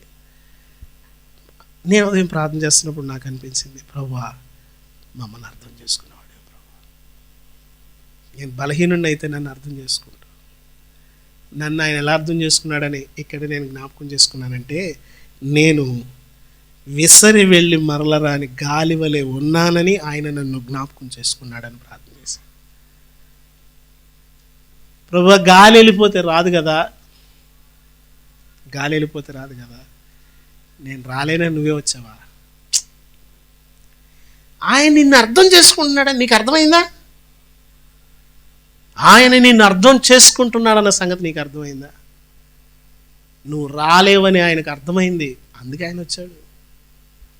ఆ గొర్రె అడవిలోకి వెళ్ళిపోయింది, అది రాలేదని ఆయనకు అర్థమైపోయింది. ఆయనే వెతుక్కుంటూ వచ్చేసాడు దాన్ని భుజం పైన వేసుకుని. అక్కడ ఏమనుంది? ఆ 15వ అధ్యాయంలో ఏమనుందండి? లోకా సువార్తలో, దాన్ని మూయొద్దండి. ఆయన దానిని తీసుకొని తన భుజముల మీద వేసుకొని ఇంటికి వచ్చి తన స్నేహితులను పిలిచి ఏం పని చేసింది ఇది? సంతోషించడానికి ఏం పని చేసింది ఇది? ఇది చేసిన పని మంచిదా? దాని ఇష్టం వచ్చిన త్రోవను వెళ్ళిపోతే అది మంచిదా? అది తిరిగి వచ్చింది. ప్రభువునందు ప్రియమైన వాళ్ళరా, ఆ భుజాల పైన వచ్చింది. అది ఎక్కడెక్కింది మళ్ళా? అది దాని స్థానం ఏంటి? దాన్ని ఎడబెట్టాలా? ఒరే నేను ఎంతలో పెట్టాలో అంతలో నీకు ఇచ్చి బాగా ఎక్కువైంది ఈ మధ్య. నీకు ఇంకా అవకాశం ఇవ్వకూడదు. మనమైతే అలాగే అంటాం కదా, అంటారా? నీకు చాలా అవకాశాలు ఇచ్చి ఇలా చేస్తున్నావు, అందుకని నీకు నేను ఎంతలో పెట్టాను, నువ్వు బయట ఉండు, గేట్ కాడ ఉండు. చిన్నకుమారుడు ఇంటికి వస్తే వాడిని పరిగెత్తుకుంటూ వెళ్ళి మెడ మీద పడి ముద్దు పెట్టుకొని అంటున్నాడు, తండ్రి నీ ఎదుటేం పాపం చేశాను తండ్రి అన్నాడు. వీడికి త్వరగా అయ్యో చెప్పులు లేకుండా ఉన్నాడే, అయ్యో ఉంగరం లేదే, అయ్యో వస్త్రాలేంటి, అయ్యో ఆ గడ్డమేంటి. ప్రభువునందు ప్రియమైన వాళ్ళరా, ఆయన కౌగులించుకున్నాడు. పాత నిబంధన లెక్కల ప్రకారం తండ్రి బ్రతికొండగా ఆస్తి తీసుకొని వెళ్ళిపోయిన వాడు తిరిగి వస్తే వాడిని రాళ్ళుతో కొట్టి చంపేయాలా, ఇది ధర్మశాస్త్రం. తండ్రి పరిగెత్తుకుని ఎందుకు వెళ్ళాడు తెలుసా? వాడు వస్తుంటే వాడిని చంపేస్తారేమో, బాబోయ్ నా కొడుకుని చంపేస్తారు. వాడు చెయ్యరాని పని చేసిన వాడిని అర్థం చేసుకున్నాడు ఆయన. నీ దేవుడు నిన్ను ఎంత అర్థం చేసుకుంటాడో తెలుసా? నీ దేవుడు నీ పట్ల ఎంత శ్రద్ధ కలిగి ఉంటాడో తెలుసా? ఆయనకి నువ్వంటే ఎంత శ్రద్ధ తెలుసా? నీకే నిర్లక్ష్యం, మనకే నిర్లక్ష్యం, లెక్కలేదు అసలు. దేవుని మందిరం అన్న లెక్కలేదు, దేవుని సన్నిధి అన్న లెక్కలేదు, సేవకుడు అన్న లెక్కలేదు, వాక్యం అన్న లెక్కలేదు, ప్రసంగం అన్న లెక్కలేదు, భయమే లేదు. భుజాన్ని ఎక్కించుకొని వస్తుంటే మనము దాన్ని నిర్లక్ష్యం చేస్తే దాని యొక్క పర్యవసానం చాలా తీవ్రంగా ఉంటుంది. ప్రియులారా అంటున్నాడు, అదిగో ఆ భుజమును ఆశ్రయించండి.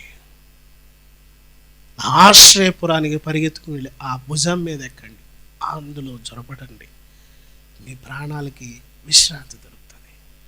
మన ప్రాణాలకి విశ్రాంతి దొరికే స్థలము యేసయ్య పాస్ అనేది. దేవుని పాస్ అనేది తప్ప నీకు ఎక్కడ విశ్రాంతి ఉండదు. ప్రియులారా యెషయా గ్రంథం 46వ అధ్యాయం 3వ వచనంలో ఒక మాట ఉంది చూడండి, చివరిగా 46:3-4 వచనాలు. యాకోబు ఇంటి వారలారా, ఇశ్రాయేలు ఇంటి వారలారా, గర్భమున పుట్టినది మొదలుకొని నా చేత భరింపబడిన వారలారా, తల్లి ఒడిలో కూర్చున్నది మొదలుకొని నేను చంకబెట్టుకున్న వారలారా, నా మాట ఆలకించుడి.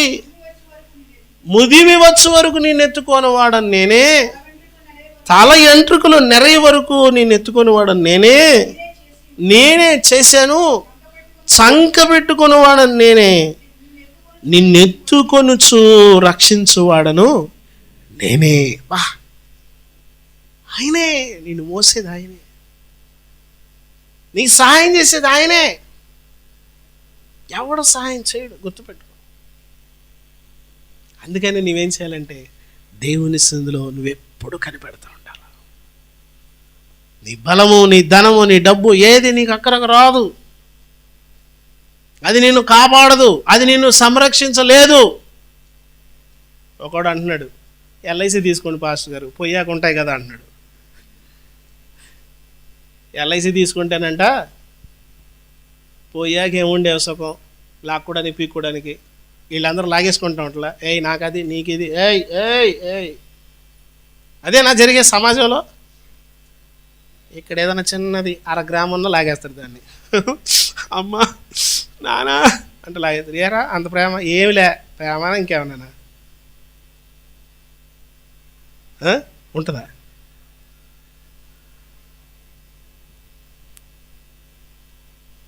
అంత ప్రేమ అంటే ఎత్తిపెట్టుకోవాలిగా. ఏంది ఏడ్చుకుంటా తీసుకెళ్ళిపోతావా? నేను ఈ మధ్యకాలంలో ప్రార్థన చేస్తున్నాను, ఇది ఒకరోజు గుంటలోకి వెళ్ళిపోద్ది ఈ బాడీ కదా. నేను అప్పుడు ఏమైనా ప్రార్థన చేసింది తెలుసా? ప్రభువా, మన్ను అయిపోతే నిన్ను స్తుతించలేను ప్రభువా, మన్ను నిన్ను స్తుతించునా. నేను బతుకుండగానే నిన్ను ఎక్కువ స్తుతించాలి, నేను ఎక్కువ నీ పని చేయాలి ప్రభువా, పోతే ఏం చేయలేను ప్రభువా. నువ్వు ఉండగానే ప్రభు కోసం ఏమైనా చేసి వెళ్ళిపో, అది నిలబడిపోద్ది. రేపు ఏం చేస్తావు? 4 భోజనాలు పెట్టుకున్నామండి, అదా 4 భోజనాలు పెట్టుకున్నావు, 4 అన్నం పెట్టుకున్నావు, ఇది కాదు. దేవుని సన్నిధిలో నువ్వు రోదన చేయాలా, దేవుని సన్నిధిలో నువ్వు కన్నీరు కార్చి చుట్టుపక్కల సమాజం కొరకు దుఃఖపడి ఆడవాలా, నీ చుట్టూ ఉన్న వారి కొరకు నువ్వు భారం తీసుకోవాలా. ఇది నువ్వేదైనా చేసి వెళ్ళడం అంటే. ఆయన చేత భరింపబడినప్పుడు నీ చేత కొందరు భరింపబడాల, నువ్వు ఇతర భారం మోసే వ్యక్తిగా ఉండాలి. యేసుప్రభువు వెళ్ళిపోతే 12 మంది మీద ఆ భారం వేసి వెళ్ళిపోయాడు. వాళ్ళు ఏం చేశారు? వాళ్ళు ఇచ్చుకుని వెళ్ళిపోయాడు. ఒకడు ఆడిపోతున్నాడు, 7 పోయారు వెనకాల, పద చాలా రోజులైంది వాసన తగలక. పోగానే పాపం రిస్క్ చేస్తున్నారు, కానీ ఏ రేవుకి వెళ్ళినా, దరిద్రుడు ఏ రేవుకి వెళ్ళినా మొళ్ళ పరికి కూడా పడదన్నట్టుగా మన వాళ్ళకి ఏం పడలేదు. ప్రభు అర్థం చేసుకునేవాడు అని చెప్తాను నేను. ఎలాగా? ప్రభు వచ్చి అక్కడ వాళ్ళకి వంట వండి పెట్టాడు, అక్కడ రెడీ చేశాడు. చూసారా? వంట వండి పెట్టి కూర్చోబెట్టి భోజనం పెట్టి అప్పుడు అడుగుతున్నాడు. అసలు రాగానే మొదలెడతారు గొడవ కొంతమంది. ఆ గొడవ వేసుకొని నువ్వు తింటే తినలేక సాగు నాకెందుకని ఇటుపోయి పడుకుంటారు. ప్రభు అలా చేయాల, ఆయన అర్థం చేసుకునేవాడు. చూసారా? వారికి భోజనం పెట్టి వాళ్ళు తిన్న తర్వాత పేతురుతో మాట్లాడు. పేతురు అప్పుడు మొదలెట్టాడు. ప్రభువు నిన్ను అర్థం చేసుకుంటాడు, గుర్తుపెట్టుకో. నిన్ను నీ భర్త అర్థం చేసుకోకపోవచ్చు, నీ భార్య అర్థం చేసుకోకపోవచ్చు, నీ బిడ్డలు అర్థం చేసుకోకపోవచ్చు, నీ తండ్రి అర్థం చేసుకోకపోవచ్చు, ప్రభు నిన్ను అర్థం చేసుకుంటాడు. చివరి మాట చూడండి, 53:11. యెషయా గ్రంథం 53:11. అతడు తనకు కలిగిన వేదనను చూచి తృప్తి పొందును, నీతిమంతుడైన నా సేవకుడు అదిగో జనుల దోషములను భరించి మోసాడు. ఆయన ఏం చేశాడంట? మేమెందుకు భరిస్తాడు, మాకేం అవసరం? ఉదయాన్ని కూర్చుంటే మీరందరూ గుర్తొచ్చారు నాకు. అందరు, అన్ని కుటుంబాలు, పిల్లలు, అందరిని బట్టి స్తుతులు చెప్పాను. ప్రభువా నీకు వందనాలు, ఆ కుటుంబాన్ని బట్టి నీకు వందనాలు. మనం ఏం చేయాలండి? ఇతరులను భరించాలి. మనం నాకెందుకు వచ్చిన గొడవ నాయన, బాలే పని, నేనే ఈఎంఐ కట్టలేక వస్తున్నాను. నా అప్పులు, నా కష్టాలు, నా బాధ ఎవరు చెప్పుకుంటాం? దేవుడా?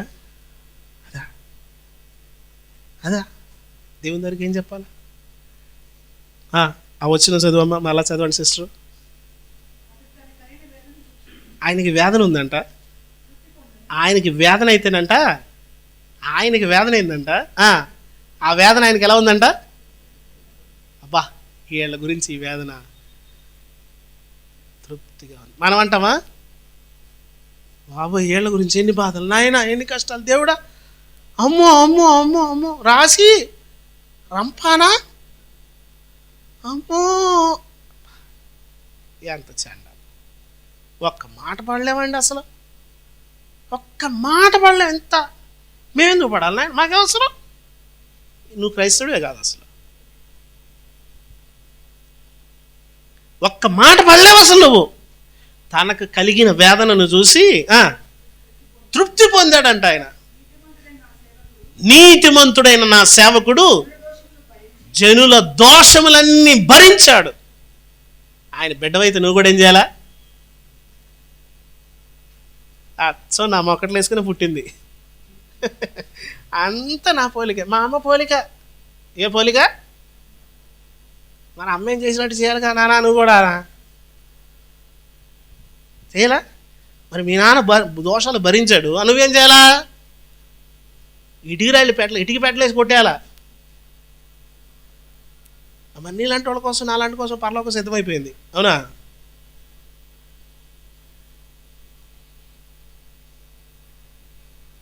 నిజంగా వాళ్ళకి బాధ ఉందని తెలిస్తే నీ హృదయం దుఃఖపడలేదంటే నువ్వు క్రైస్తవుడివే కాదు. నువ్వు బలలో చేయేస్తున్నావు అంటే ఇందాక చెప్పానే, చపాతీ మొక్క, గ్రేప్ జ్యూస్ చొక్క. నువ్వు నిజంగా ప్రభువుని ఎరిగిన వ్యక్తి అయితే ఇతరుల గురించి నీకు భారం ఉంటుంది. తనకు కలిగిన వేదనను చూసి ఆయన తృప్తి పొందాడంట. మొత్తం కండలన్నీ లాగేస్తే అమ్మయ్యా ప్రశాంత్. అవునా? ఒక మాట ఊరికినే మన ఇంటి పైన పడితే చాలు, ఆ మాటకి తీసి 4 మాటలు కలిపి ఆ బాల్ని ఎంత స్పీడ్గా వేస్తారంటే స్పిన్ వేస్తాడు, జమ్మని వెళ్ళిపోయి ఆ వికెట్లు లేపేయాలి, వాడిని పడగొట్టి నాశనం చేసేసి. అది మనం ఎంతకాలం ఇలాగా? ఎంతకాలం? క్రైస్తవులము అని చెప్పి జస్ట్ అలా పెట్టుకునేనా మనం జీవించేది? వీళ్ళరా మనం ఇతరుల భారాల్ని మొయ్యాలా అంటే పోతే పోనీలే ఏదో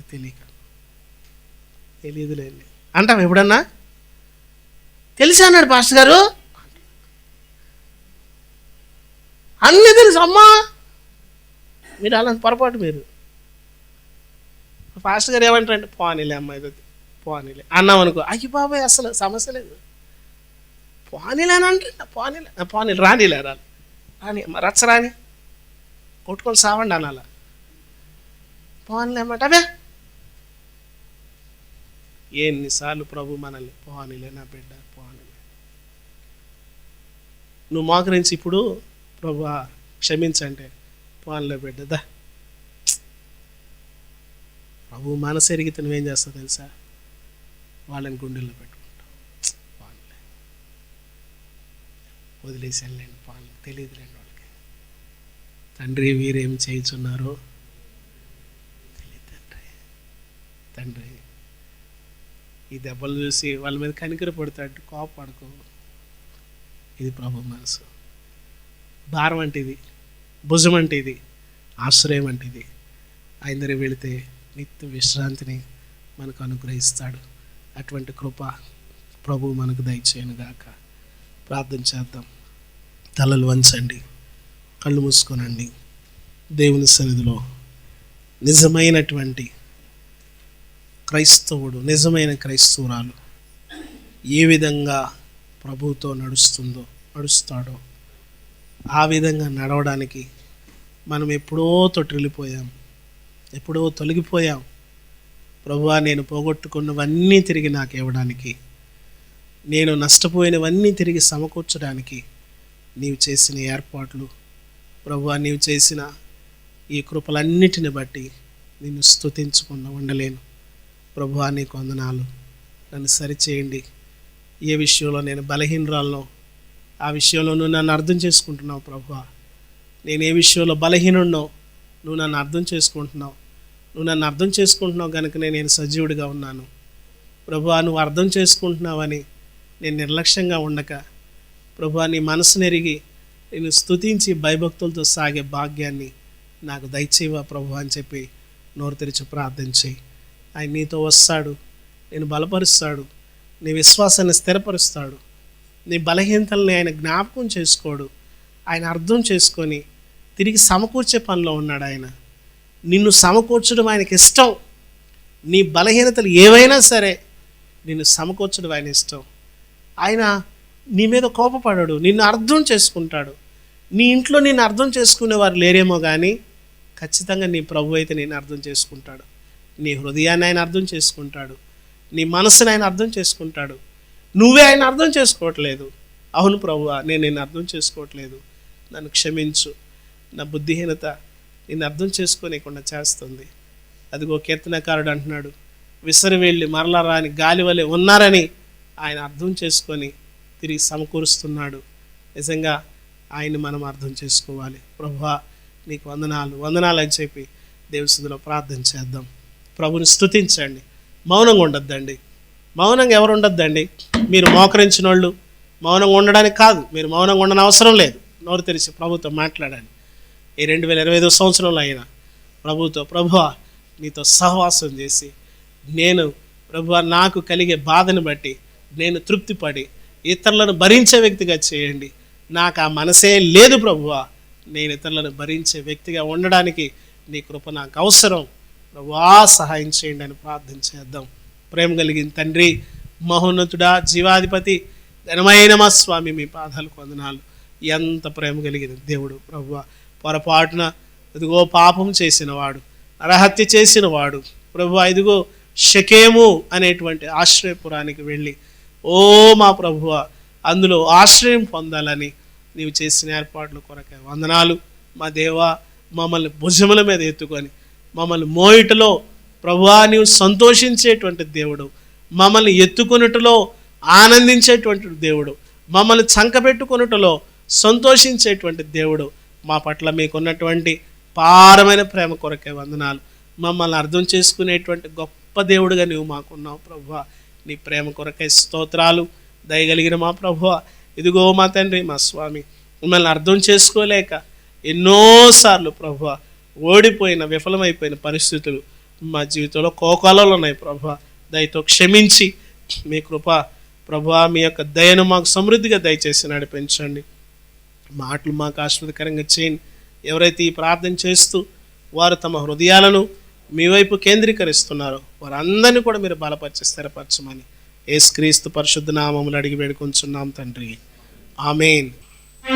మంచిది, మనం లేచి నిలబడినట్లయితే పరిశుద్ధమైన పని కొరకై కానుకుంటాం.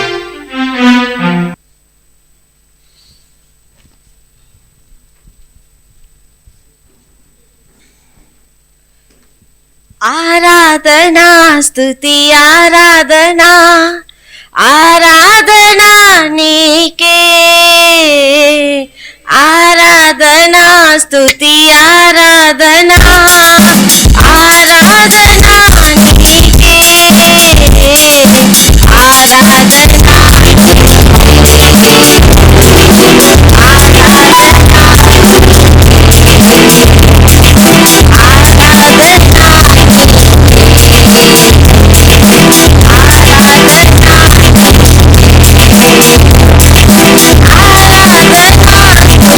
ఆరాధనా ఆరాధనా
మంచిది. వార కార్యక్రమాలన్నీ యథావిధిగా ఉంటాయి.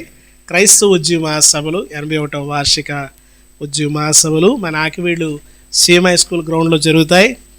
దాని కొరకు 4వ తారీఖు నుండి 9వ తారీఖు వరకు మాతుకుట్టి గారు, జెన్నీ క్రిస్టఫర్ గారు, పీటర్ బాబు గారు, జాన్ పాల్ గారు, హసన్ మానోవా గారు, విజయశాస్త్రి గారు, రతన్ శామ్యుల్ గారు, సేవకులు ఈ సభల్లో వాక్య పరిచర్య చేస్తారు. మంగళవారం రాత్రి నుండి సాయంత్రం నుండి ఆదివారం మధ్యాహ్నం వరకు జరిగేటువంటి సభల్లో తప్పకుండా పాలుపంపులు పొందండి. అలాగే సభల కొరకై ప్రార్థన చేయండి. ఈరోజు ఈ సభల కొరకు ఆన్లైన్ ప్రేయర్ ఉంటుంది. ఈరోజు ఈ సభల కొరకు ఆన్లైన్ ప్రేయర్ ఉంటుంది. దేంట్లో ఆన్లైన్ ప్రేయర్. అమ్మయ్య బతికించారని అమ్మయ్య. కొంతమంది ఆన్లైన్ ప్రేయర్ కూడా రారు. ఏం ఆన్లైన్ ప్రేయర్ అండి బాబు పాస్ట్ గారు. అమ్మ చంపేస్తారు ఏంటంటే ఎప్పుడు వచ్చేదా చంపేయడమే, వదిలే ప్రసక్తి లేదు. రైట్, ఆన్లైన్ ప్రేయర్ ఉంది. తప్పకుండా పాలుపంపులు పొందండి. కేవలం సభల కొరకు మాత్రమే ప్రార్థన చేస్తాం. మా సభలు ఎంతో భారమైంది. ఈ సభల్లో నేను అనేకసార్లు ఉద్యమం పడ్డాను. ఎన్నో విషయాలు ప్రభు దగ్గర సరి చేసుకున్నాను. ఈ సభల్లో గొప్ప ఉద్యోగం జరుగుతాయి. దాని కొరకు మనం ఏం చేయాలంటే ప్రేయర్ సపోర్ట్ ఇవ్వాలి. అలాగే మీరెవరైనా ప్రేరేపించబడితే ఫైనాన్షియల్ సపోర్ట్ కూడా చేయవచ్చు. కాబట్టి మీరు ఈ సభల కొరకు ప్రార్థన చేయండి. ఒకవేళ మీకేమైనా ప్రేరేపణ కలిగితే ఈ మొదటి నెంబర్ 1317 ఈ నెంబర్కి ఫోన్పే ద్వారా, శ్యాంబాబాయ్ గారి నెంబర్ ఇది, ఫస్ట్ నెంబర్ దైవజనులది. మీరు ఏదైనా ఒక విలువైన కానుక, ఒక బలమైన కానుకను పంపించవచ్చు. ఒక 100 రూపాయలు, ఒక 50 రూపాయలు ఇలాంటివి పంపించద్దు. మీరు ఒక 10 రూపాయలు అట్టడి పంపించద్దు. విలువైన కానుకంటే నా దృష్టిలో 1,00,000 రూపాయలు. అచ్చి బాబు ఫాస్ట్ గారు అంటారు. చాలా భారమైంది. నా చేతిలో నిండగానే ఉంటే దేవుని పని విషయంలో చాలా స్పీడ్గా ఉంటాను. రైట్, ప్రార్థన చేద్దాం. చివరి ప్రార్థన ఆశీర్వాదంతో సెలవు తీసుకుందాం. సకల ఆశీర్వాదములకు కారణభూతుడు అయిన తండ్రి, యేసుక్రీస్తు నామములో మీ పాదాల దగ్గరకు వచ్చి కృతజ్ఞతాస్తుతులు తెలియచేస్తూ ఉన్నాం. మా దేవ, మా ప్రభువ, 2020 సంవత్సరంలో జనవరి నెల ఎంతో స్పీడ్గా వెళ్ళిపోయింది. ప్రభు 2వ నెలలో మొదటి ఆదివారం ప్రభు బల్లను సమీపించడానికి, మీ సన్నిధిని అనుభవించడానికి మాకు ఇచ్చిన కృప కొరకు వందనాలు. ఆయన మా భారమును భరించేవాడని మరొకసారి మేము జ్ఞాపకం చేయబడ్డాం. మరొకసారి మేము హెచ్చరిక చేయబడ్డాం. మరొకసారి మేము పురికొల్పబడ్డాం. మా దేవ, మా ప్రభువ, ఈ లోకములో మేము కూడా ఇతరుల భారములను భరించువారిగా, ఇతరుల కష్టముల్లో పాలు పంపులు పొందేవారుగా మేము ఉండాలని హెచ్చరిక చేయబడ్డాం. అట్టి స్థితిలో మమ్మల్ని మీరు సిద్ధపరచండి. నీ బిడ్డలను దీవించండి. మరెక్కువగా మీ ఆత్మచేత నింపి ప్రభువా, ఇదిగో విశ్వాసములో ఇంకను బలపడి ముందుకు సాగిపోవడానికి సహాయం చేయండి. ప్రభువా, జరిగేటువంటి ఈ యొక్క మహాసభల విషయంలో మీ గొప్ప కార్యాలు ప్రభువా, మా పితరుల దినాల్లో మీరు ఎలా జరిగించారో ప్రభువా, ఘనమైన కార్యాలు ఈ 2020 సంవత్సరంలో జరిగే సభల్లో మీరు జరిగించండి. ప్రభువా, మీకు మహిమకరంగా, మాకు ఆశీర్వాదకరంగా దినాలను చేయండి. ప్రతి అక్కర మీరు తెచ్చండి. ప్రభువా, మా తండ్రి, మా స్వామి, అనేకులు ఆ స్థలానికి వస్తుండగా ఏ తొందర కీడపాయం నష్టం వాటిల్లకుండా కృప చూపించండి. ప్రతిదీ చక్కగా పనిచేయడానికి సహాయం చేయండి. దైవజనులను బలపరిచి వాడుకోండి. మీ దాసులు, మా ఆత్మీయ తండ్రి శ్యాంబాబాయ్ గారు, అమ్మగారు, అలాగే ప్రభువా, 3 బిడ్డలు, వారి కుటుంబాలు, స్వార్థికులు అందరూ కూడా ఆ పనిలో నమ్మకమైన భాగస్థులై ముందు సాగిపోవడానికి సహాయం చేయండి. మీ దాసులు అయ్యగారికి మంచి ఆరోగ్యాన్ని దయచేయండి, క్షేమాన్ని దయచేయండి. మీ దాసులు చాలా బలహీనులు ప్రభువా. మీ దాసులు ప్రభువా, మా తండ్రి, బలపరచండి, ఆరోగ్యవంతులుగా ఉంచండి. మీ సన్నిధి తోడుగా ఉంచి నడిపించండి ప్రభువా. దినాల్లో మా ప్రభువా, మీ సన్నిధి మాకు మెండుగా దయచేసి నడిపించమని మమ్మల్ని మీ దయగలిగిన స్థలకు అప్పగించుకుంటూ, నీ బిడ్డలు నాయన ఎదుగు బలలో చేయివేశారు. అలాగే పరిశుద్ధమైన పని కొరకు కానుకలు తెచ్చారు. వారి కుటుంబాల్లో ప్రతి అక్కర తీర్చండి ప్రభువా. వారి యొక్క ప్రతి భారమును మీరు తొలగించి సమాధానం దయచేయండి. మరెక్కువగా మీ పైన ఆధారపడేటువంటి వారికి ఒక్కొక్కరిని సిద్ధపరచండి. ఏ కుటుంబంలో అవసరం ఉందో మాకు తెలియదు. ఏ హృదయంలో ఏ కొరత ఉందో మాకు తెలియదు, ఏ హృదయంతో మీ సన్నిధికి వచ్చారో మాకు తెలియదు ప్రభువా. నీ బిడ్డల అవసరతలన్నీ కూడా మీరు తీర్చి దీవించమని మా ప్రభువును మా కొరకు త్వరలో రానై ఉన్న యేసయ్య నామములు అడిగి వేడుకొనుచున్నాము తండ్రి. ఆమేన్. పరలోకమందున్న మా తండ్రి, నామం పరిశుద్ధపరచబడును గాక, మీ రాజ్యం వచ్చును గాక, మీ చిత్తం పరలోకమందు ఎలాగో భూమి మీద అలాగ. కావలసిన ఆరోగ్యుడు మాకు దయచేసి, మా రుణస్తులు మేము క్షమించిన ప్రకారం మనం క్షమించు, శోధనలోకి త్యాగం రాజ్యం బలము మహిమ నిరంతరము నీవేనో తండ్రి. మన తండ్రి అయిన దేవుని యొక్క ప్రేమయు, ఆయన కుమారుడు ఒకే ఒక రక్షకుడు యేసు క్రీస్తు ప్రభు వారి దివ్యమైన కృపయు, పరిశుద్ధాత్మ దేవుని యొక్క నిత్య సమాధానం కూడిన మనకి, మన కుటుంబాలకు, అలాగే 4వ తారీఖు నుండి 9వ తారీఖు వరకు జరిగేటువంటి ఈ యొక్క మహాసభలకు తోడై ఉండి కాపాడి ఆశీర్వాదకరంగా దీవెనకరంగా జరిగించి అనేకులను దేవుని రాజ్యమును కట్టుటలో ఈ సభలు ఉపయోగపడి అనేకులకు మేలుకరంగా నడిపించును గాక. ఆమేన్.